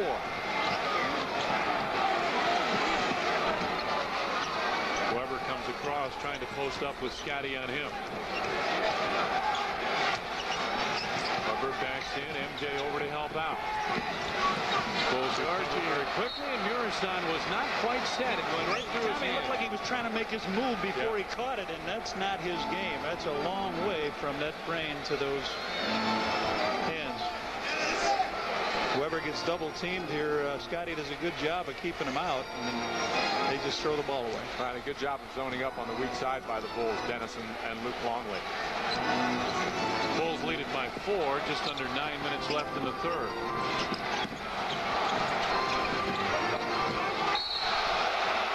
And a pushing foul on Chris Weber.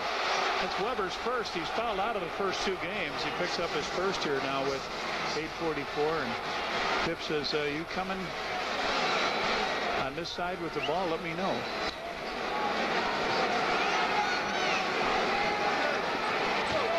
Weber just couldn't contain his balance. Stay still, Luke.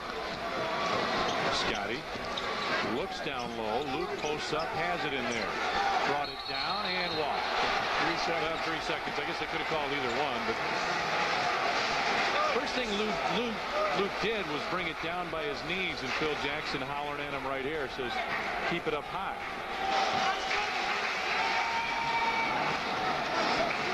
Well, neither team has come out very strong here to start the third quarter. Murasan fights for position. Weber had it blocked by Harp.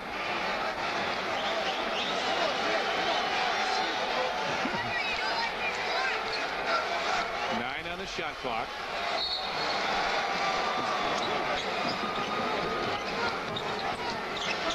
Strickland crossover move, stops from 10 short, rebound Juwan Howard in the lane, puts it in. It's a big offensive rebound for Howard to try and get things rolling here in the third quarter. He's got 12 points, 6 of 10 from the field, couple rebounds and 2 assists. Now Strickland, after sitting out 8 minutes in that first half, is trying to get his game back on track. He had a nice half scoring, but he's taken 3 jump shots here in the third quarter and missed them all. And Scotty with a 15-footer, and Scotty says he got hit in the face, but he hit the jumper. Calvert Cheney goes to the basket, and Ron Harper will pick up the personal foul. The The first game in round 2 of the playoffs is Chicago Sun-Times Spirit Towel Night. The first 20,000 fans in the United Center will receive a Bulls Spirit Towel, compliments of the Chicago Sun-Times. Strickland sees that high screen roll but didn't use it. Now that's a big part of their offense. Right? He didn't use it because Michael was forcing him away from it. They have 2 offensive players on this left side of the floor, so the Bulls are trying to push that towards them into traffic. Michael did a good job jumping on that top side of Murasan that time. Offensive foul. There's the foul right there on Murasan. He got him on the chin. Luke says, I guess. Ouch. 56-52 Bulls with a lead. MJ goes through 3 of them. Throws it back out. Juwan Howard's right there. Howard 1-on-3 runs over Scotty. Offensive foul. Pip. What a great job. Beautiful job by Pip, and Juwan Howard made the beautiful steal. Michael got trapped, and then Juwan Howard came down. Pip backpedaled, and look at he's going to take a little bit here. Here's the foul. Pip just waits for him. Howard wants to stay in the game, but he's going to come out. Harvey Grant is in for him. Scotty's been one of the best at that, stepping in there and taking the blow. Yeah, terrific decision maker. When to go for the ball, when to step in. Yeah, and how many times do you see guys who are unable to pick the ball up and gather themselves that dotted line and take that little jump shot instead of having to let their momentum carry them to the basket and run over someone. Scotty 15 short, rebound, loose ball, foul call. I think Dennis Rodman got him. Scotty looks like he's trying to guide his jump shots now to the basket. He's had a little struggle shooting them. Just got to go ahead, trust his shot, let it go, and get the ball over the front of the rim. Dennis picks up his third. Kind of shakes his head. 7:06 left in the third. The Bulls lead the Bullets 56-52. Guys, I don't see the flow in this third quarter that I saw in the second quarter and most of the first. For the first, it was back and forth. In the second, it was a lot Bulls. Now, this is where your defense is tightened up. Right now, everybody's double teaming, rotating out, and you're making everyone take tough shots with the shot clock winding down. Out of bounds. It'll belong to the Bullets. And we got a timeout. 6:39 left in the third. We got a good ball game. The Bulls lead Washington 56-52. Tony Phillips and the Sox want to kickstart the season and make it a rough day for the Angels in the outfield when they welcome Tim Salmon in Anaheim to Comiskey. Friday night at 7 on Sports Channel. We know the Sox inside out. Who is the father? The truth is, I don't know. Wow. Jack and Dale may never know the truth. Which one of you is Scott's father? He is. But before they're through, I'm somewhat of a reluctant flyer. they'll know more than they need to about each other. You are nuts. This should be covered with chocolate and sold as a snack. Robin Williams, Billy Crystal. This cheese is no longer my friend. If I eat this, it's going to be bad for me and pretty much everybody else on this side of the room. Father's Day, an Ivan Reitman film rated PG-13. Starts Friday, May 9th at a theater near you.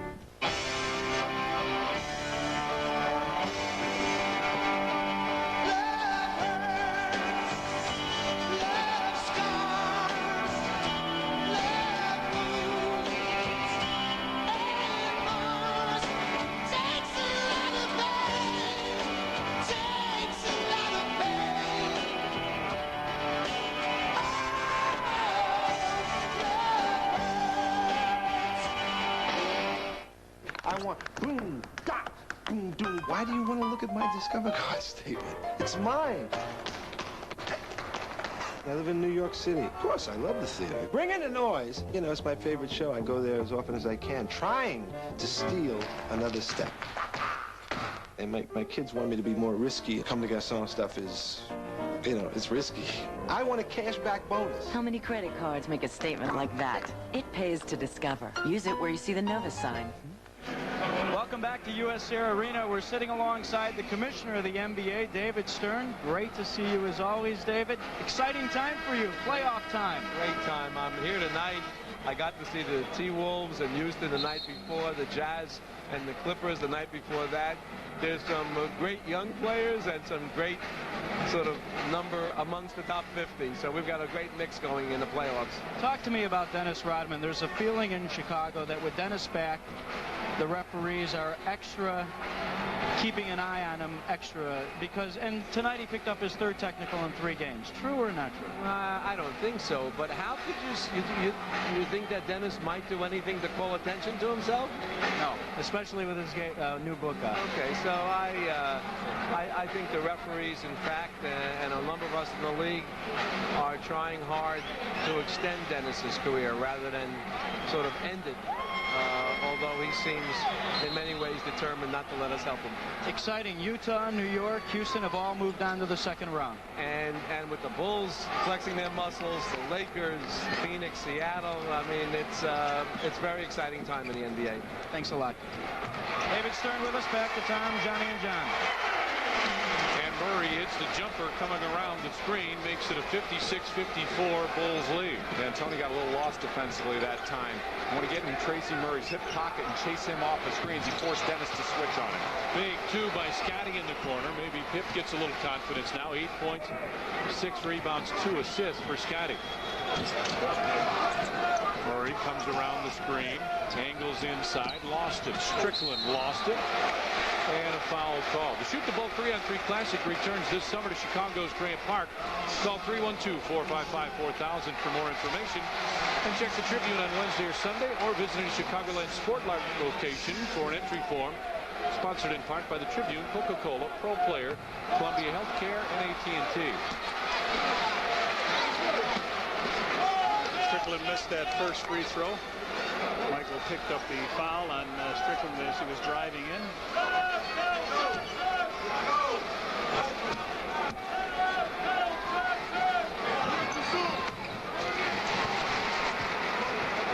And now a little full court, a little token full court pressure, it looks like, put on by the Bullets. Bullets got off to a 14-4 start. The Bulls answered with a 14-4 run as a foul called on the drive.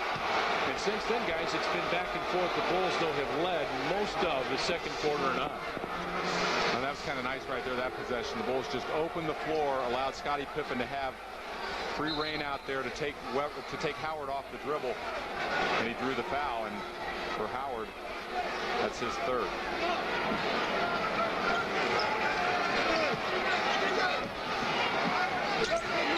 MJ pops out as Rodman goes out to set the screen. Michael goes inside. Where did the ball go? Where did the ball go? Michael went down the lane, and all of a sudden the ball disappeared. Tony had it in his hand and laid it over his shoulder. He's got 11. The crowd wanted to walk. Official says Tony really lost it, or Michael lost it. We were screened out. Calvert Cheney just inside the 3-point stripe, and Tony Kukoc with a rebound. Okay, the Bulls got a run going. Watch out. Oh, yes! Oh, yes, a good run out by Dennis Rodman. Rodman with 13 points, and he draws the foul on Chris Webber, his 2nd. The Bullets want a timeout. Timeout Washington, 5:13 up. They're saying a 20-second timeout now. Heads up by Scottie Pippen, pushing the ball up. Watch him take a look down. He sees Dennis running down the court. He's ahead of Webber. He goes up and muscles the ball in. Webber commits the foul, and Dennis loves to play. Pip loves it too. Bulls with their biggest lead here, Pax, 7. Well, and this is the time now where you have a grasp of the game from the Bulls' perspective, and you want to now make this Washington team think about how hard it's going to be to work to get a lead again and to win this basketball game, and what does that mean to them? You want winning gets you another game, but you're still down 2-1. So this is a time where the Bulls can really start to squeeze them. You do that on the offensive end by execution and playing with poise, and you also do it on the defensive end by turning up the pressure, making them continue to make them take jump shots, because right now Washington is a jump shooting team. Lou Canellis wants to add some to that, I'm guessing. Louis? Question for you, John. Often we see Phil Jackson put the ball in Scottie Pippen's hands to run the offense. Does he want Scottie to get more involved offensively? Is that what we're seeing right now over the last couple of minutes? Well, Scottie generally is the playmaker, but the last possession he allowed him just to open up the floor and try to take Howard off the dribble, and that's something within the structure of their offense that they're allowed to do. Full switch inside. Chris Webber in the lane. Put it in. Started to say that he'd missed it as the ball looked like it was going to climb out. Now it goes back in. Webber with 10 points and 4 rebounds. And that block.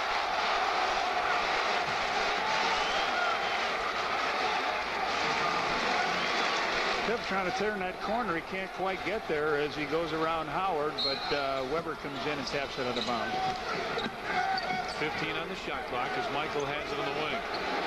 MJ for 3 from the left side short. Rodman tipped it. Michael gets it back. Stops, kicks it over to Scotty. Good fake by Pipp. Got him in the air. Pulls in no hurry. Michael back for 3 short. Ron Harper right there. Weber looks hurt. Scotty for 3. No. And Weber finally comes down with a rebound and goes over right by Bernie Bickerstaff and lips. He's trying to work it out, it looks like. Bulls had a big chance that trip. Juwan Howard from 15 and Tony Kukoc there with a rebound. Good job for Tony. Bulls just 3 of 14. Bullets have attempted half of those and made the same. Rodman close up, gets it down low with Weber all over him. MJ crossover move. Inside. Double hand power slam. Timeout Bullets. 3:59 left in the third, and the Bulls lead Washington 65-57. W1 by Raymond Weil. The cutting edge in time.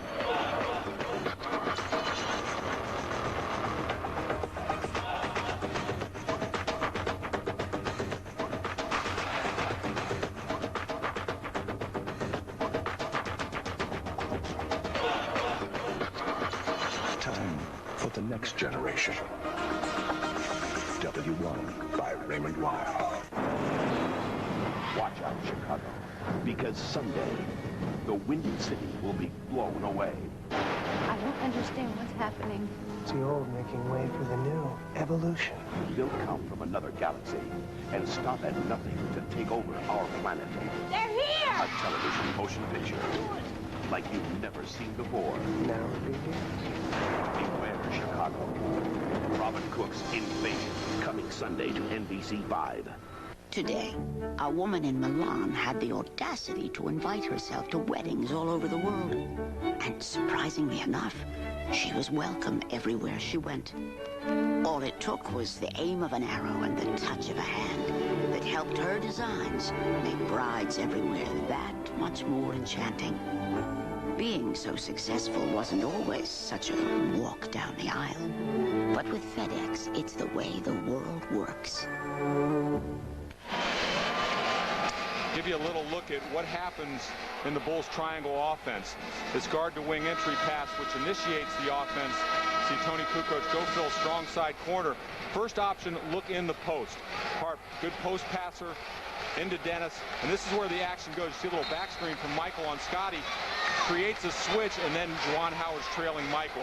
Opens up a lane. Michael Wade will go down the basket. All set up because the Bulls' first priority, throw the ball inside, allow your cutters to work off of that.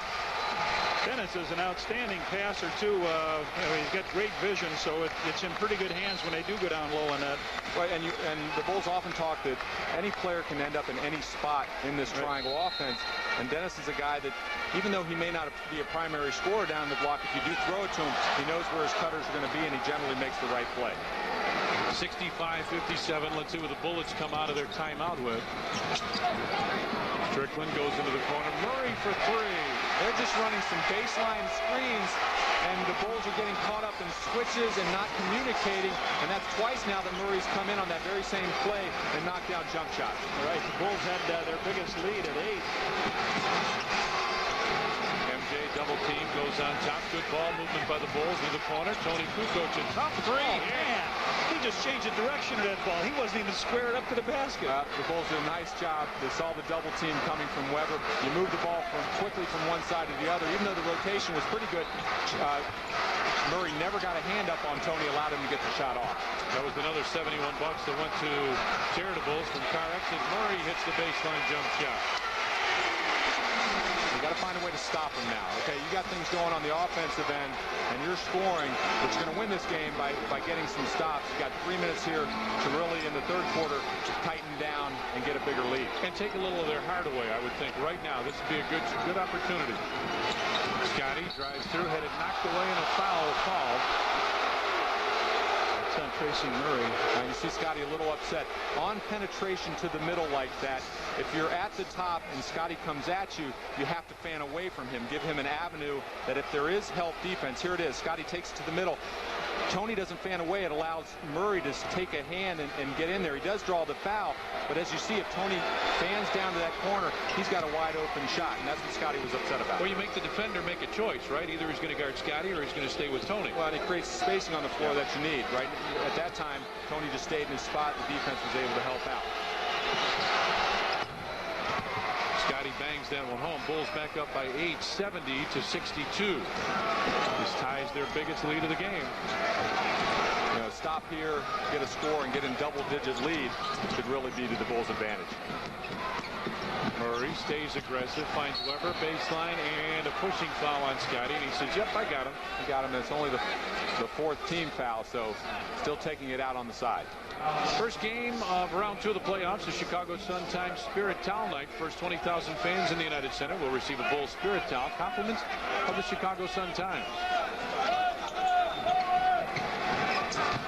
Strickland goes down low for Howard. Spin move baseline, Howard. Michael knocked it away out of bounds. 17 on the shot clock. Randy Brown will check in for the Bulls.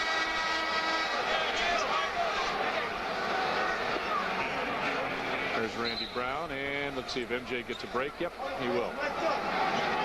So Michael comes out with 2:20 left in the third. And a good time to give Michael a break. You figure you can give him these 2:20. It allows now Randy to come in, pressure Strickland, play him, and you've got Harp now running after Chaney. MJ 31 minutes. Pip. Down the floor, Randy Brown tries to catch up with it. Murray is there instead. Well, now an opportunity for the Bullets to get a little momentum on their side. Murray, long three. How many times do you see it happen? The turnover, you had numbers to your advantage, 3 guys running. You turn it over and you forget about the shooter. He just fills in the gap, knocks down a big 3. And now the Bullets fans start to get involved a little bit again. Pip rolls to the lane and traveling call. Well, the Bulls have lost a little of their composure here. Michael sat down, and before you know it, they turn it over, get a 3, and turn it over again. That's amazing how little things turn a game. You had an 8-point lead, and you've gotten a steal. Scottie Pippen steps in the passing lane, tries to make a pass. You can go up 10 with a basket. Instead, now they get a 3-point play, and then you turn it over again, and they have possession, ready to cut it down to 3 if they make a basket. To the right side, Murray with the big. Look at this. And he makes the 3. A 2. Tony bit the fake. It's a 2-point play. But he's going to get a chance to make it a 3-point play. He's just going headhunting after Tony. Tony is up in the air, lost his balance. Murray with a great shot, 16 points. Got 12 here in this quarter. But it's set up because he's already made a few on you, and so you know you have to pay attention to him. A guy like Murray, you have to arrive with him when he catches the ball. If you're trailing him, it gives him all the options. He can either pop up and shoot it, or he can fake it as he did that time, lean into you, draw the foul. Well, the Bulls had that 8-point lead, now down to 2. Minute 15. Scotty with it on the wing. Crossover dribble. Rodman out to set the screen. Hip down the circle, got blocked. And he got hit. Watch the trailer. Here comes Murray as the trailer. Strickland goes down low for Chaney. With Brown on him, and Randy Brown will pick up the foul. No basket. No shot. Calbert Chaney will go to the line for a pair as Whitney checks in. Strickland comes out. We'll give Strickland a little rest here at the end of the third quarter. Oh, you're right, Pax. They had that chance to make it a 10-point lead and just take it nice and easy, rest Michael on the bench. And now with 55 seconds, Chaney's got a chance to tie the game up. In May, the Sports Channel report will dazzle you with some great features, including In the Loop. Third base coach Doug Rayner of the Sox. That and a lot more in May in the Sports Channel report, Chicago's championship headquarters.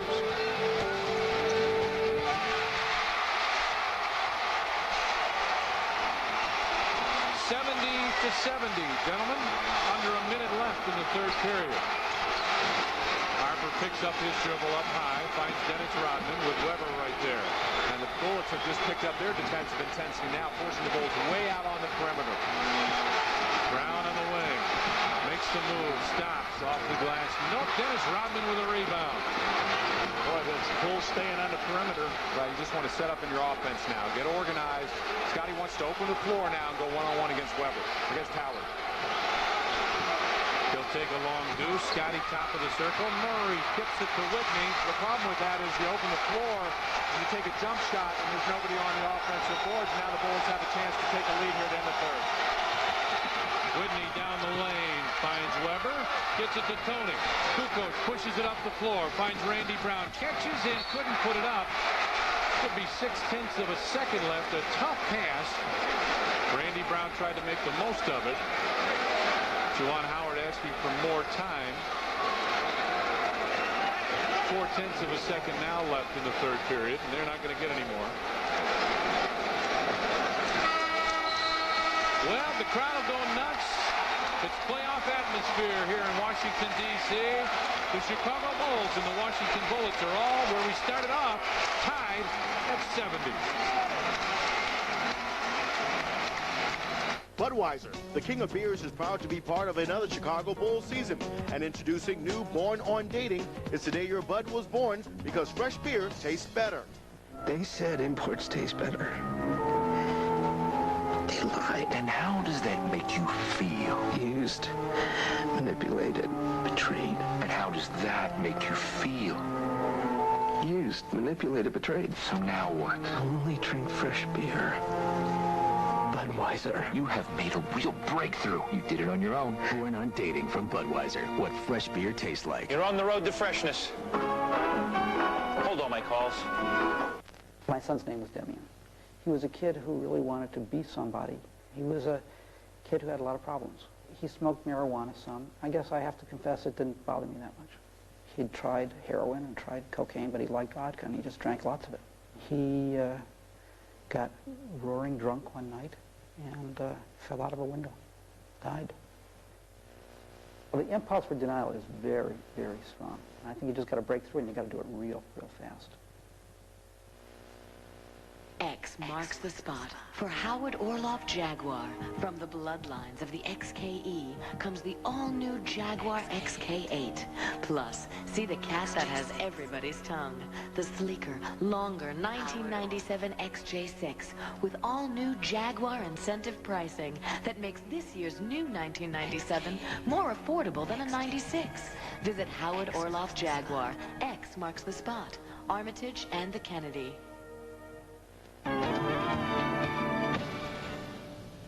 Sports Channel's playoff coverage of the world champion Chicago Bulls is brought to you in part by Ameritech, your link to better communication.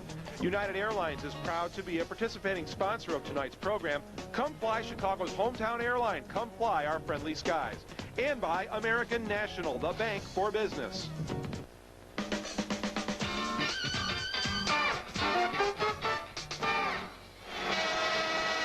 Television game on Sports Channel. Well, it might be Friday as the Bulls would take on the Bullets. That's an if necessary game. Otherwise, check your local listings as the Bulls would take on the Detroit or Atlanta winner next week here on Sports Channel. Here's our Ginsonic game summary now as Phil talks to his team. See the scoring by quarters. Bullets got up to a 14-4 start. Bulls came right back. Bulls had a nice second quarter. Third quarter very close, and I guess what we're saying, guys, is it has been a very closely contested game. Well, it has, but when you look at it from the Bulls side, they had that 8-point lead and things in hand, playing very solid, and it kept the crowd out of it throughout much of the third quarter. But that run that the Bullets went on to end the quarter, 8 straight points, has now got the crowd back into it. Now you have 12 minutes of basketball to send yourself into the next round. And unfortunately, the Bullets have a lot more confidence right now than they did 3.5 or so minutes ago. Well, they do, and they found it through Tracy Murray, and we've talked about him a lot during this series. And sometimes, you know, we talk about him as being a bench player, but last year he played for Toronto, and he started the majority of the year for them, averaged 16 points a game. He is very capable, but as we talked about, you have to identify him right away. He's a guy that if you don't give open looks to take away his confidence, he's going to struggle. Right now, playing with a great deal of confidence. Well, they got Dennis Rodman with 8 rebounds, 14 points. Tony with 14 points. You got 2 good games from the 2 players that are back. But the Bulls are stuck here. Well, they may have unstuck him. MJ from the left side.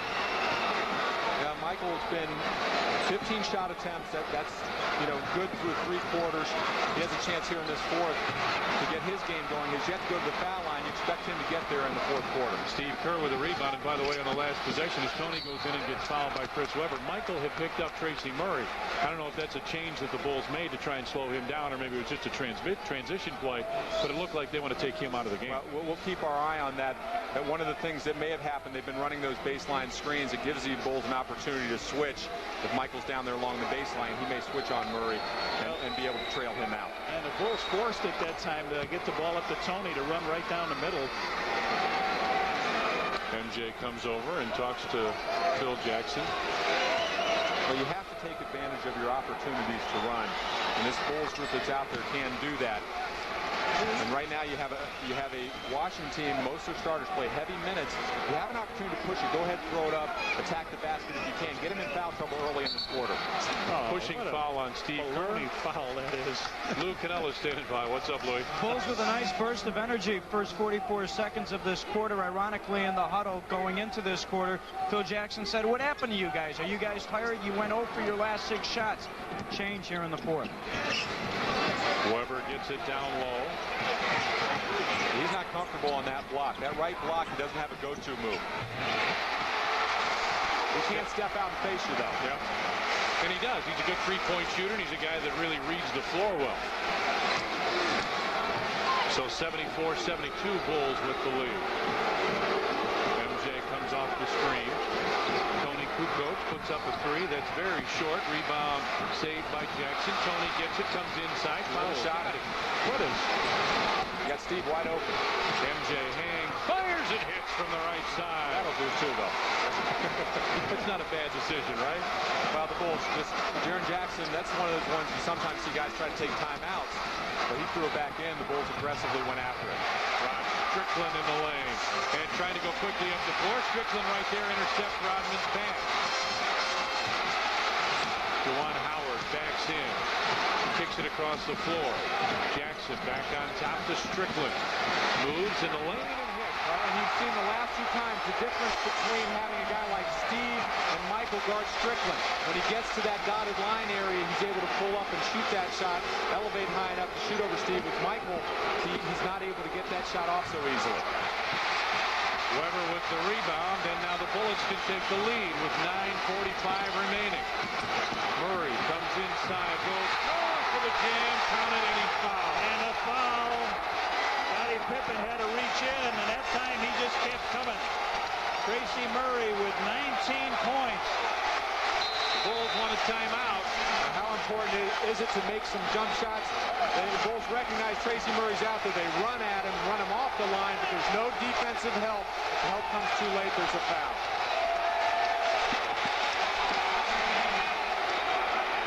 Look who's trying to win Bulls tickets. Next up is my old teammate, John Paxson. Hey, Pax. Scotty, I'm going to win those Bulls tickets by recreating my game-winning shot. Oh, has it been that long? Come on, Scotty. You remember Game 6, Phoenix? You were there. Hold on, one more time. Oh, that was a break. Not going to happen. Now there's an easier way to get Bulls tickets. Sign up for Ameritech Cellular paging service and be automatically registered to win Bulls playoff tickets. No purchase necessary. Ameritech, your link to better communication. I was a Brownie and a Girl Scout and a Marion girl and a cadet, and I played sports, and I had teachers who expected me to do great things. And I couldn't do it because I got into drugs.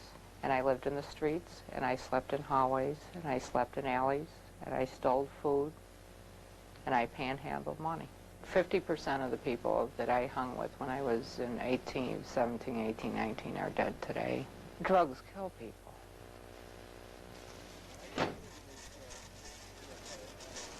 No, I'm not a professional basketball player. But even in my business, sometimes you have to kick some butt to stay ahead of the competition. One way I do that is with the cell phone I got from Triangle Electronics. Do you have a cell phone that's been turned off? Bring it into Triangle, and we'll turn it back on and give you 30 minutes of free Ameritech airtime for only $35. Call 1-800-662-4536. That's 1-800-662-4536.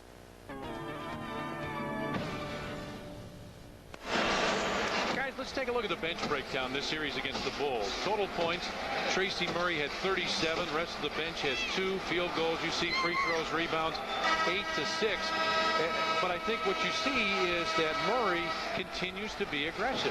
Well, and what he's done is he's gotten to the foul line already coming into this game 15 times, and to me that's an indication that he's got his game going, because as we saw that last time down with the Bulls, they had to run him off the three-point line. It allowed him to put the ball on the floor and get to the basket. He is a guy you want to force to put it down, but you don't want to let him get to the rim and go up and dunk it. Tonight, 19 points off the bench, an opportunity at the foul line to get it to 20, and until tonight he was the only guy who had made a field goal coming off the bench. Tonight, Chris Whitney has supplied 2 three-pointers in the first half. Well, the Bulls sort of lost their zip here offensively, defensively. That time Murray just took that ball right to the hole. 19 points. He's stronger. 3 for 3 here. 2 nice little short hoops by Rod Strickland and a power dunk by Tracy Murray. And we also knew coming in that they took that run in the first quarter of 14-2. You knew they were going to have another one, maybe several.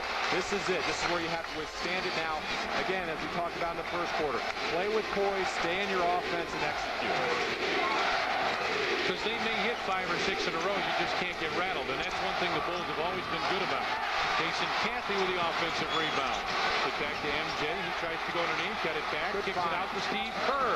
It's a little high with the pass, but a good look out to Steve. With Tracy Murray on him, Michael brings it to the top and looks. 10 on the shot clock. Comes off the screen by Kerr, double team. MJ finds Kerr. Over to Scotty, didn't get it off in time. The Bulls did a real nice job of stringing that screen and roll out. Strickland didn't give ground and chased Michael sideways instead of allowing him to turn the corner. Here it is. Strickland runs him off of it, forces Michael now to almost lose the basketball. The shot clock winding down, and the rotation comes, and Steve can't even get a throw up to the rim. There's the turnover story, 16-14. Weber's pass deflected by Dennis Rodman, and Steve Kerr comes up with it. Good defensive play by both Rodman and Kerr. Now Scotty comes off the screen. Let's see if the Bulls can get through the basket. Nope, Scotty puts up a long three. Now, they've been hit several times on jump shots tonight, and the officials have yet to give them a call. But the Bulls have made them aware that they are getting hit, so something will look as they go down the stretch. It's another $71 that goes to charitables from CarX as Rod Strickland tries to answer. Can't. Chris Webber inside for the jam. What explosiveness he's got. He catches that ball flat-footed and was able to power slam it. 81-79, Bullets with the lead. Coming up on 8 minutes remaining here in Landover, Maryland. Bulls trying to close out the series. Bullets want to play Friday. Cathy turns and looks, puts his head down. Good strong move, couldn't get it. Rebound, Cap Weber right there, gets it out to Strickland. Strickland with Scotty to beat, comes inside. Good dish off to Howard, who lays it in. That was a pretty play. And a foul. And a foul. So the Bullets come right back on a miss here by Jason Cathy. A strong, fast break. Strickland with the ball. He's got Pippen going backwards on the play. He's going to find Juwan Howard underneath. Howard gets the ball, lays it up, and Dennis flips him across the arm.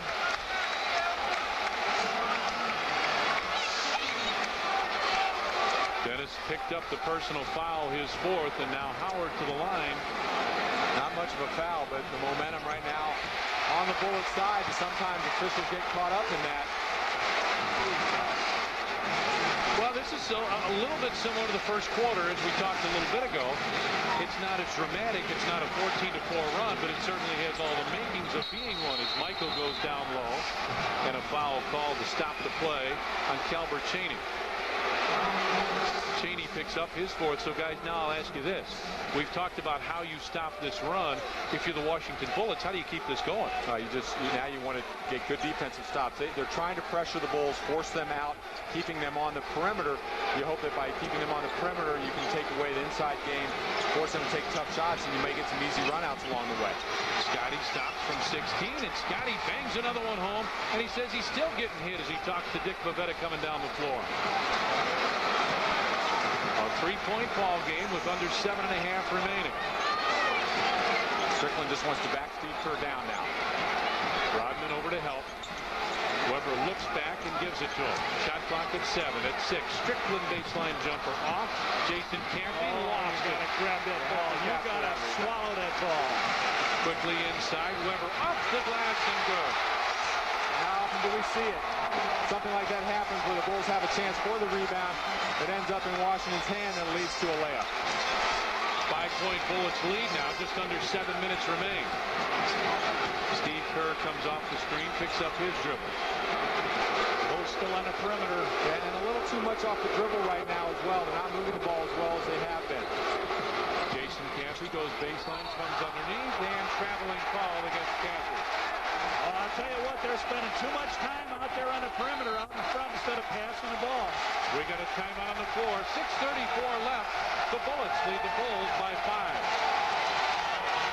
She knew where she was headed, and it wasn't to a bigger office with longer hours, where you phone home good nights to your kids. She has her own business now, and along the way found a broker who kept her focused on where she was going. She gave up the big office and a view, but what she's seeing is her kids growing up. How'd she get there? More research, insight, understanding. Payne Weber. Invest with more intelligence. Nothing quenches your thirst like a cool can of soda. But why does it satisfy? From the caffeine buzz to the carbonated fizz, do you really know what you're drinking? Alan Krzyzewski shows you what makes your soda pop. How much caffeine you're getting, even when you think you're not getting any. And whether brand loyalty is truly a matter of taste. The hard facts on soft drinks. Tonight on ABC 7 News at 10.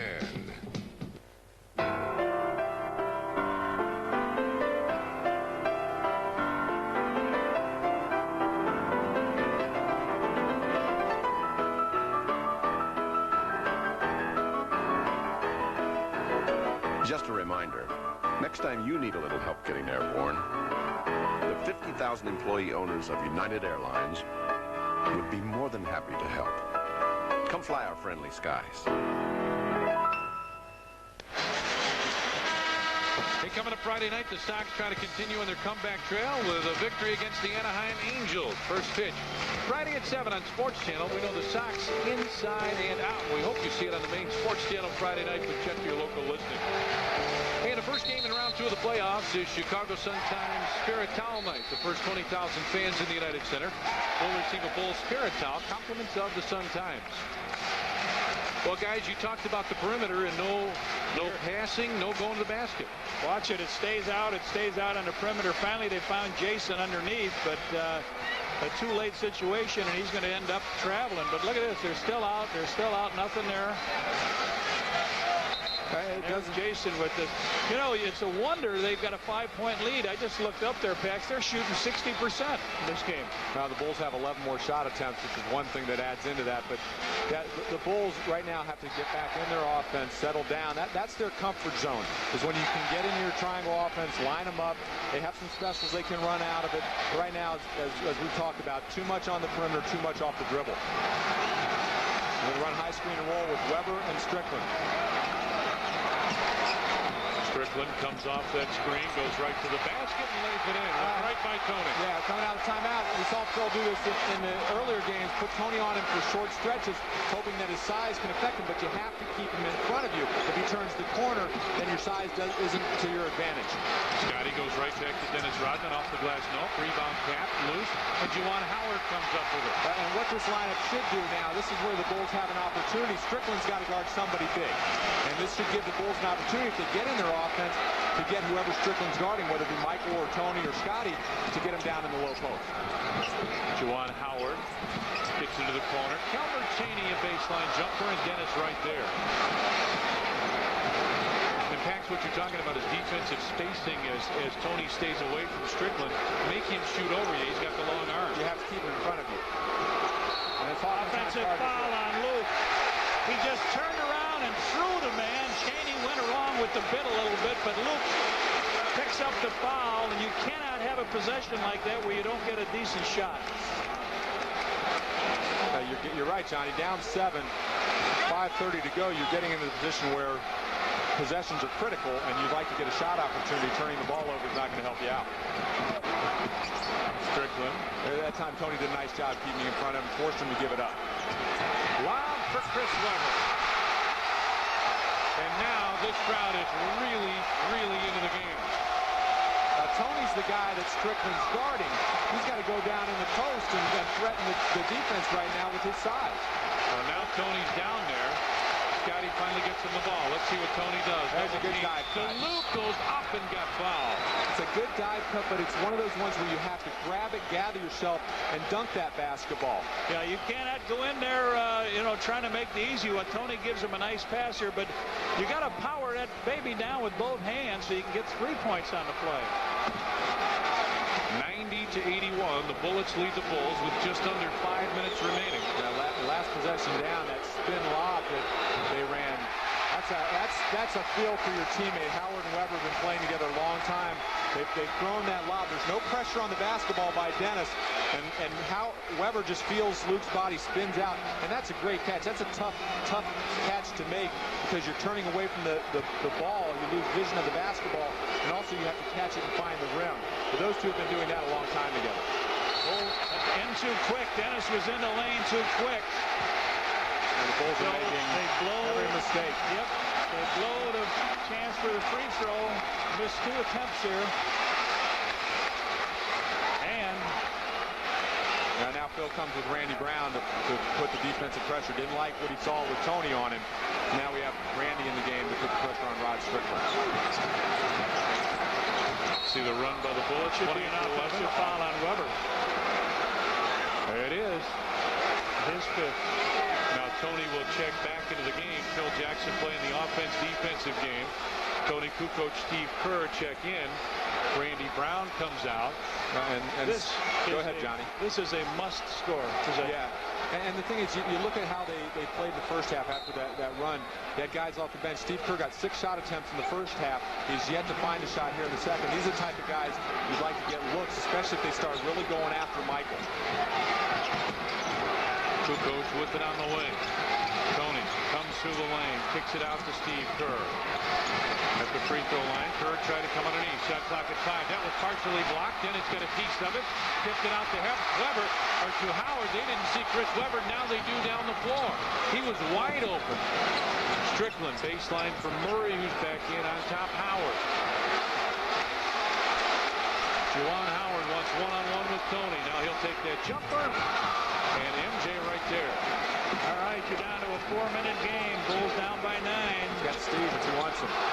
Fadeaway baseline jumper. A big shot by Michael.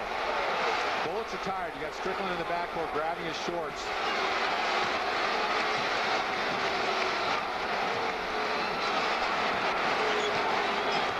MJ 3 of 5 in the period.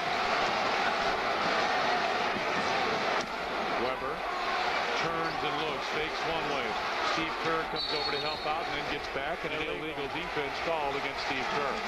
How long do you get? Well, you have to go and make a double-team effort. You just can't go halfway and throw a hand in there. It has to be a true double team. And that time they felt that Steve didn't go down in his lap to have the double team occur.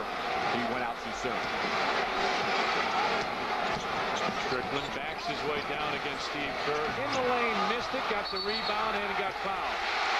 He got fouled on the rebound. Dennis Rodman will pick up the personal foul. And it's his 5th. And Rod likes to hang around the offensive boards, and that's a little baby shot he gets in the lane. And the Bulls didn't put a body on him. And he's rebounded very well in this series from the point guard spot. Steve Kerr comes out, Randy comes in. And one of the keys when he does that, when he goes down to rebound, if you get the rebound, you might be able to get out and get a quick basket. Well, we talked about that in Offensive foul, and he's gone. And those are the kind of fouls that Webber makes that really hurt him. But you're right, Tom. We talked about that in game 1, the fact that Strickland is down below the foul line so often that if you can force tough shots, grab a rebound, you should have opportunities to run. We got a timeout call. 3:22 left. The Bullets lead the Bulls by 7. You barely notice him, but he's on the field for every single Sox game. Get in the loop as Sports Channel explores the unsung world of White Sox third base coach Doug Rader. Get in the loop Tuesday night on the Sports Channel Report. There's nothing like having the right man. He's a U.S. Ranger, highly decorated. He's got this little girl to come home to. In the right place. Where are you going with my plane? We're going to Disneyland. At the right time. The issue here is how the plane is brought down. I'm going to save the day. Let's do it. From Jerry Bruckheimer, producer of The Rock. Where are they going to land? Viva Las Vegas. On Air, directed by Simon West. Buckle up. Starts Friday, June 6th. He brushes his teeth, just like you. He calls his mother every Sunday, just like you. He makes time for his kids, just like you. He drives a Chevy Blazer, just like you. He has 4 NBA championship rings, just like... He drives a Chevy Blazer, just like you. And if he bought another one right now, he'd get $1,000 cash back, just like you. Tonight, go live in the locker room for complete coverage of the Bulls and Bullets in Game 3. Plus, the Sox look for 2 straight, and Joey Meyer will give his first interview since his firing. It's all after the game. Well, the final 3:22, the Bullets will have to play without their top scorer and rebounder in Chris Webber. He leaves the game scoring 18 points and having grabbed 8 rebounds for the 3rd consecutive game. He fouls out. Webber had a problem with fouls all year long, guys. He fouled out of 6 games during the regular season, so this is nothing new.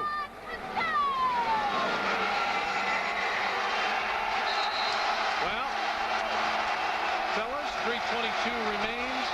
90-83, Bullets with the lead. And Max, if you're Bernie Bickerstaff, what do you want your team to do right now? You just want to stay aggressive defensively, and again, we've been talking about it this whole quarter. Keep the Bulls outside if it's possible to do. I would expect the Bulls now to have a timeout. You diagram something in the timeout. This is what's available to you. This is the time of game where Michael feels that, you know, if this is my opportunity to go at them. The Bulls have, there's 14 fouls on the Bulls, 3 only on the Bullets. You want to get at the basket, you'd like to get in the penalty, because Michael has not been in the foul line yet. Harvey Grant checks in, and Luke Longley is the one he will guard. MJ stops, top of the circle, jumper, and he hits. Yeah, screen and roll out of the timeout. They tried to run a little flare for Steve Kerr. They played that, and Michael was open for a free throw line jumper. Steve Kerr picks up the blocking foul, and I think that's 5 on the Bulls. He will shoot. That's a tough one in the backcourt. They're putting Rod Strickland to the line. Yeah, it just looks like they got tangled up a little bit. Steve trying to apply some pressure. Steve's saying that he stepped on my foot. That's an old trick from some pretty good guards in this league. It's something Isaiah Thomas used to do. Rod Strickland this year against the Bulls, regular season, 24 points, 57% from the field in the playoffs, 17.5 and 38%. 8 of 15 from the field tonight, 22 points now. He's also got 9 assists. 91-85, Bullets with the lead. MJ goes down to post up with Chaney on him. Wasting a lot of time. Michael pops out, makes the shot, double teamed as Grant comes. Michael goes by everybody and hits. That was good ball movement by the Bulls. They forced, again, Washington's defense to spread out, and Michael finally found a little crack he could go to. Harvey Grant and Luke Longley in a pushing matchup, and a double foul on Longley and Grant. Now Luke's trying to stack up Harvey Grant because he's going to come down and screen for a shooter in Tracy Murray. But you got to do it more with your chest and your body. You extend your arms out, and the official can see that. It makes it an easy call. But Harvey Grant was fighting back. They get the double foul call. Another donation to your local Chevy Geo dealers. James Jordan Boys and Girls Club. Michael has over 23 points. He's got 24. Howard backs his way in, just muscles in, missed that one, and Tony right there for the rebound. Let's see if the Bulls can capitalize now. It's 91-87, Bullets with the lead. MJ tries to go by Chaney, comes through the lane, finds Murasan, lost it, got it back. On top for Kukoc. 10 on the shot clock. Tony got bumped. Finds Steve Kerr. Shot clock to 6. Somebody. To 5. Scotty long. Top. Somebody. 3. Pip. Timeout. Washington. 2 minutes remain. And the Bullets lead is down to 1. 10 years in the league. These legs have more miles on it than most minivans. That's why I never play a game without my Gensana. Gensana's got G115 ginseng, the real stuff. The lasting energy of G115 is real. It's what makes Gensana different from everything else on the shelf. You can feel your age, or you can feel your Gensana. Feel your Gensana. Scotty's heading for the playoffs, but first he's making a little detour to Montgomery Ward. Good thinking, Scotty, because right now there's a great deal on a Sharp camcorder. It's just $4.99 with a mail-in rebate. A Sharp 27-inch color TV with stereo sound is only $2.99, and take home a Toshiba Hi-Fi VCR for $1.99. So what'd you get, Scotty? Pip? Huh. Hope he doesn't miss the next playoff game. Hurry into Montgomery Ward for great brands at great prices. I like to say we don't make anything, we make everything. We've got parts in airplanes, in surgical tools. This is 18 cents of plastic, but a $20,000 car won't start without it. Things people don't think about. A faucet valve or a light switch. Somebody made that. I don't need to have my name stamped on it. It's on the door. It's your life's work. Does your bank understand that? Our producer-director on Sports Channel is James A. Angio. Associate producer Doug Stanton. Our pregame producer Mark Brady. Several other very talented people who help bring you Bulls basketball on Sports Channel. And we'll see if the Bulls can pull out a win here going down the stretch, guys. Dennis Rodman over in front of us trying to stretch out that leg. Looks like he's got some more problems with it. Here's Scottie Pippen with a three-pointer, and that's another $71 donated to charitables from Carex Muffler and Brake. And time was running down. That's a long three by Pip. And it certainly wasn't the offensive execution you looked for. The Bulls were scrambling, but big shots made by Scotty. Now you have an opportunity. You have to get a defensive stop. Bulls go high screen roll with Strickland and Murasan. Strickland in the lane. Tough shot. Wow. Kind of quick shot that on Michael. Michael was down low. Had a hand there, but he got up so quickly. MJ comes off the screen into the corner. Ron Harper back to Michael. Michael's trying to go by. Baseline jumper. Michael answers on the right side. Phil thought a foul should have been called. It's a one-point game. A minute and a half left. Now let's see if they repeat the play they just did. It looks like they're going to. Strickland from 16 with the jumper way off. Michael comes over. And now the Bulls can take the lead. You got Murasan in the backcourt. They got a guy open. Somebody open. Go to the rim, Luke. Around the screen. Puts it up and in. And the Bulls have taken the lead. Michael with 28. They'll call a timeout. It's his quarter. 14 points in this quarter. 1:12 left, and the Bulls have the lead.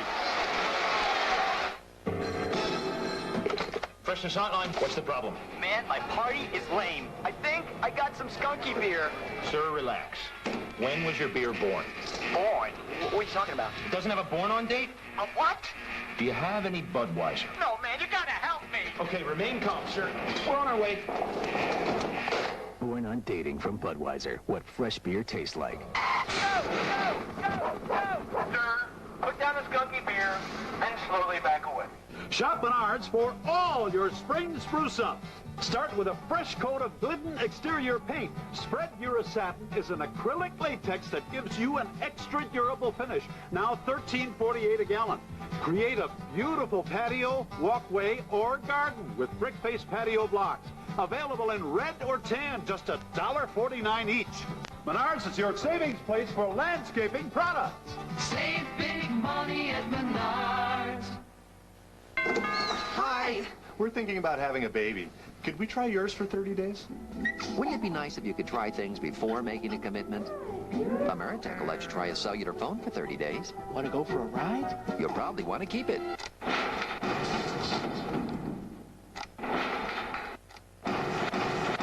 But if not, just return it. Try an Ameritech cellular phone for 30 days with free local calls. If it's not right for you, just bring it back. Ameritech, your link to better communication. Dennis Rodman is having problems with his left calf. Right now, the Bulls masseuse is working on the calf.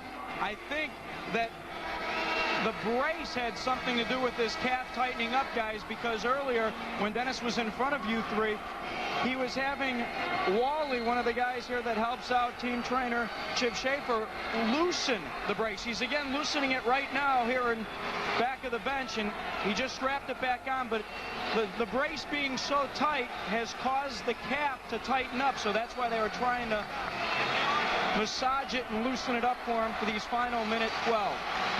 Minute and 12, you're right on, Lou.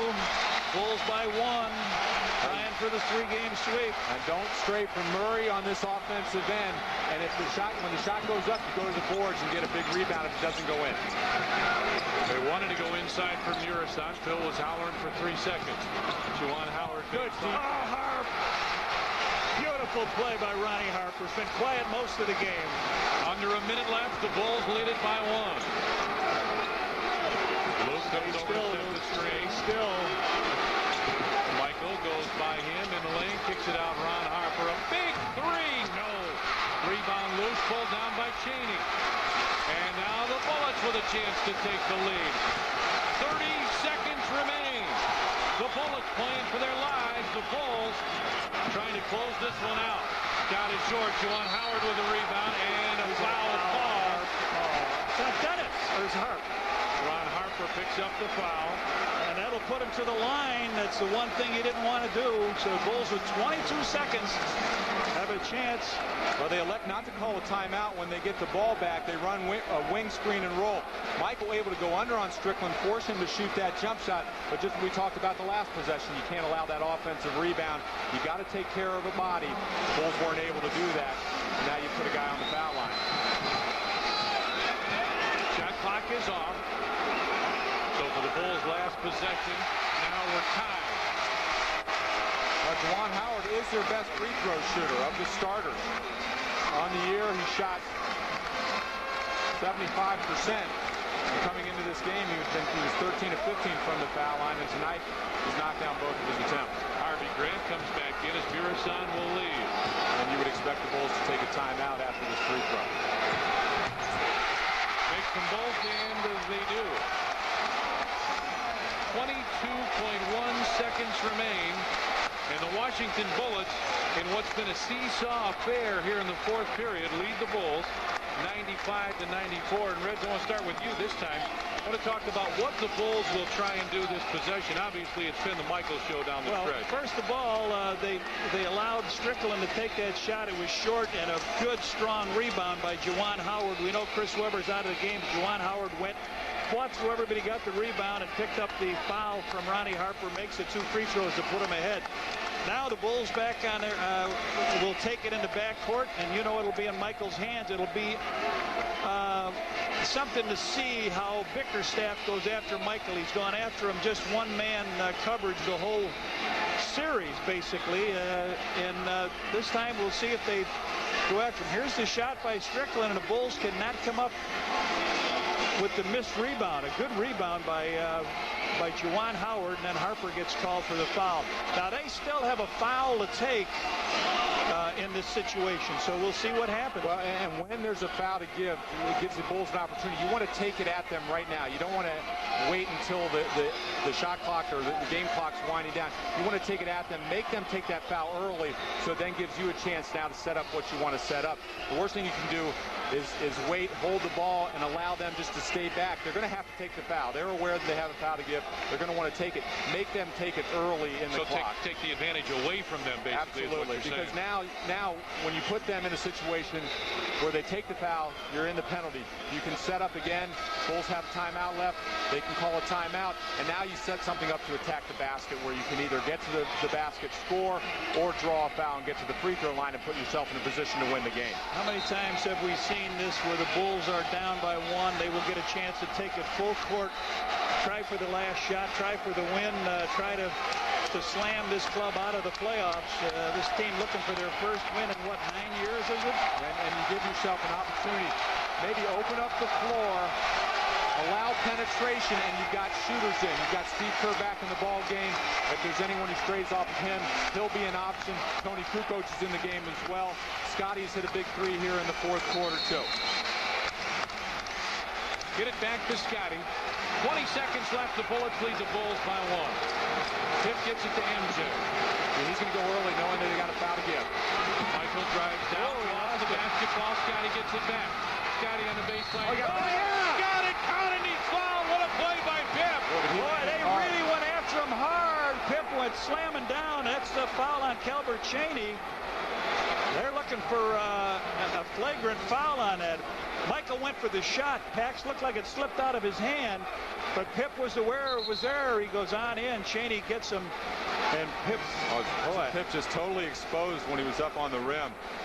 Actually, a poor closeout by Tracy Murray running Scotty off the line, and then just a great drive down the left baseline, getting to the basket. There, the Bulls open up the floor. Michael, the ball slips out of his hands, and there's Scotty in the right place. And what a good finish. Oh boy, that ball stayed down in the hole, too. It did. Well, look at the time on the clock. You got 7.4 seconds, and Pip will be at the free throw line for one more. This free throw becomes Pip limping here, really coming back. Chip Schaefer looked at him. Bulls team doctors went out there as well. Jeff Weinberg, Ira Kornblatt. He's going to be sore. That's a hard fall on your tailbone. And well, if the Bulls can win this one, Pax, they've got some time to rest. Bulls with a big comeback here. Take the lead. Pippen will go to the free throw line. They have no timeouts, Frank Hamblin hollers. Bulls with 6 players on the floor. So you must match up, and I would expect Washington to inbound the ball to Rod Strickland, and this is one of the toughest areas to defend. Full court, knowing that there's just 7 seconds left, and a guy's going to be able to get some momentum going at you. We'll see if Randy can keep him in front, or if maybe even Michael would take the task on, but it looks like Randy's in the game. I'm trying to find out if we have a timeout left. The Bulls do. They do not have a timeout left. And the Bulls do not have a foul to give. No, big free throw here by Scottie Pippen.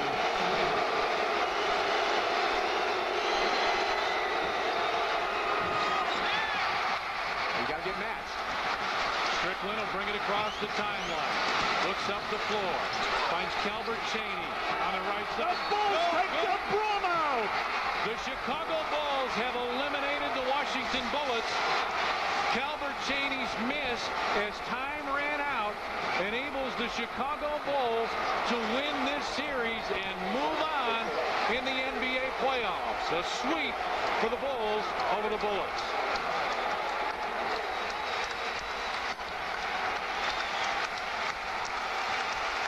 Well, they got the ball to one of their good shooters in Calbert Cheney, and Michael trailing him out. Did get a hand up. The Bullets were complaining that Michael hit him on the arm. Pax, that's a tough call to make. Officials aren't going to give you that one unless it's just blatant.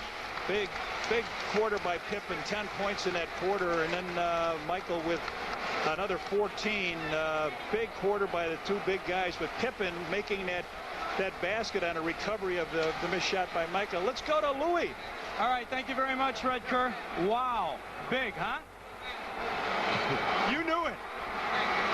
Well, you look at it. I didn't want to come back to hell with this. You know, I know everybody in Chicago's like, yeah! It ain't over yet. We got how many games left? We still got 3 rounds, brother. We got 12 more wins. Games, right? Now we got to face Detroit. Or Atlanta. Come on, Detroit. But it was a great win. Michael Jordan came through in the clutch as usual, but everyone stepped up in the fourth quarter. But it was hitting some unbelievable shots in the fourth quarter, so give him credit. Dennis, talk about your start. You know what? You started for the first time all series long, and you came out with fire in your eyes. 7 points, 4 rebounds. Was it that you felt comfortable out there with the starters?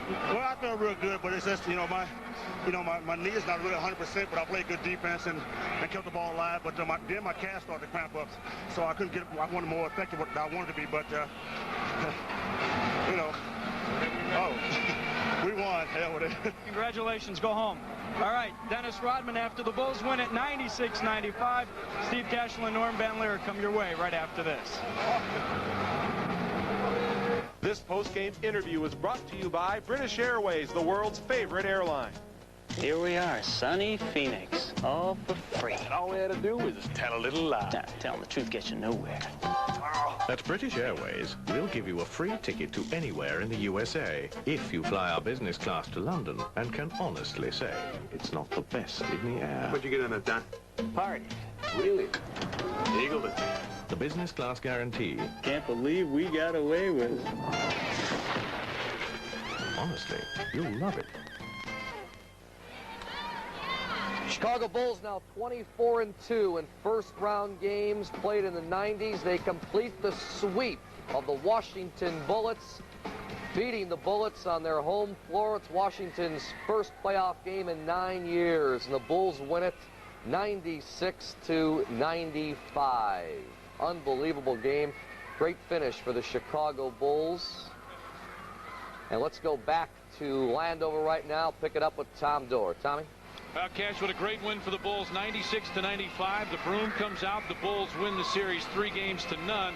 And our Chicago Bulls Budweiser player of the game is Dennis Rodman. 14 points, 10 rebounds, 6 of 8 from the field. Dennis played very well and helped the Bulls, especially early, withstand that charge.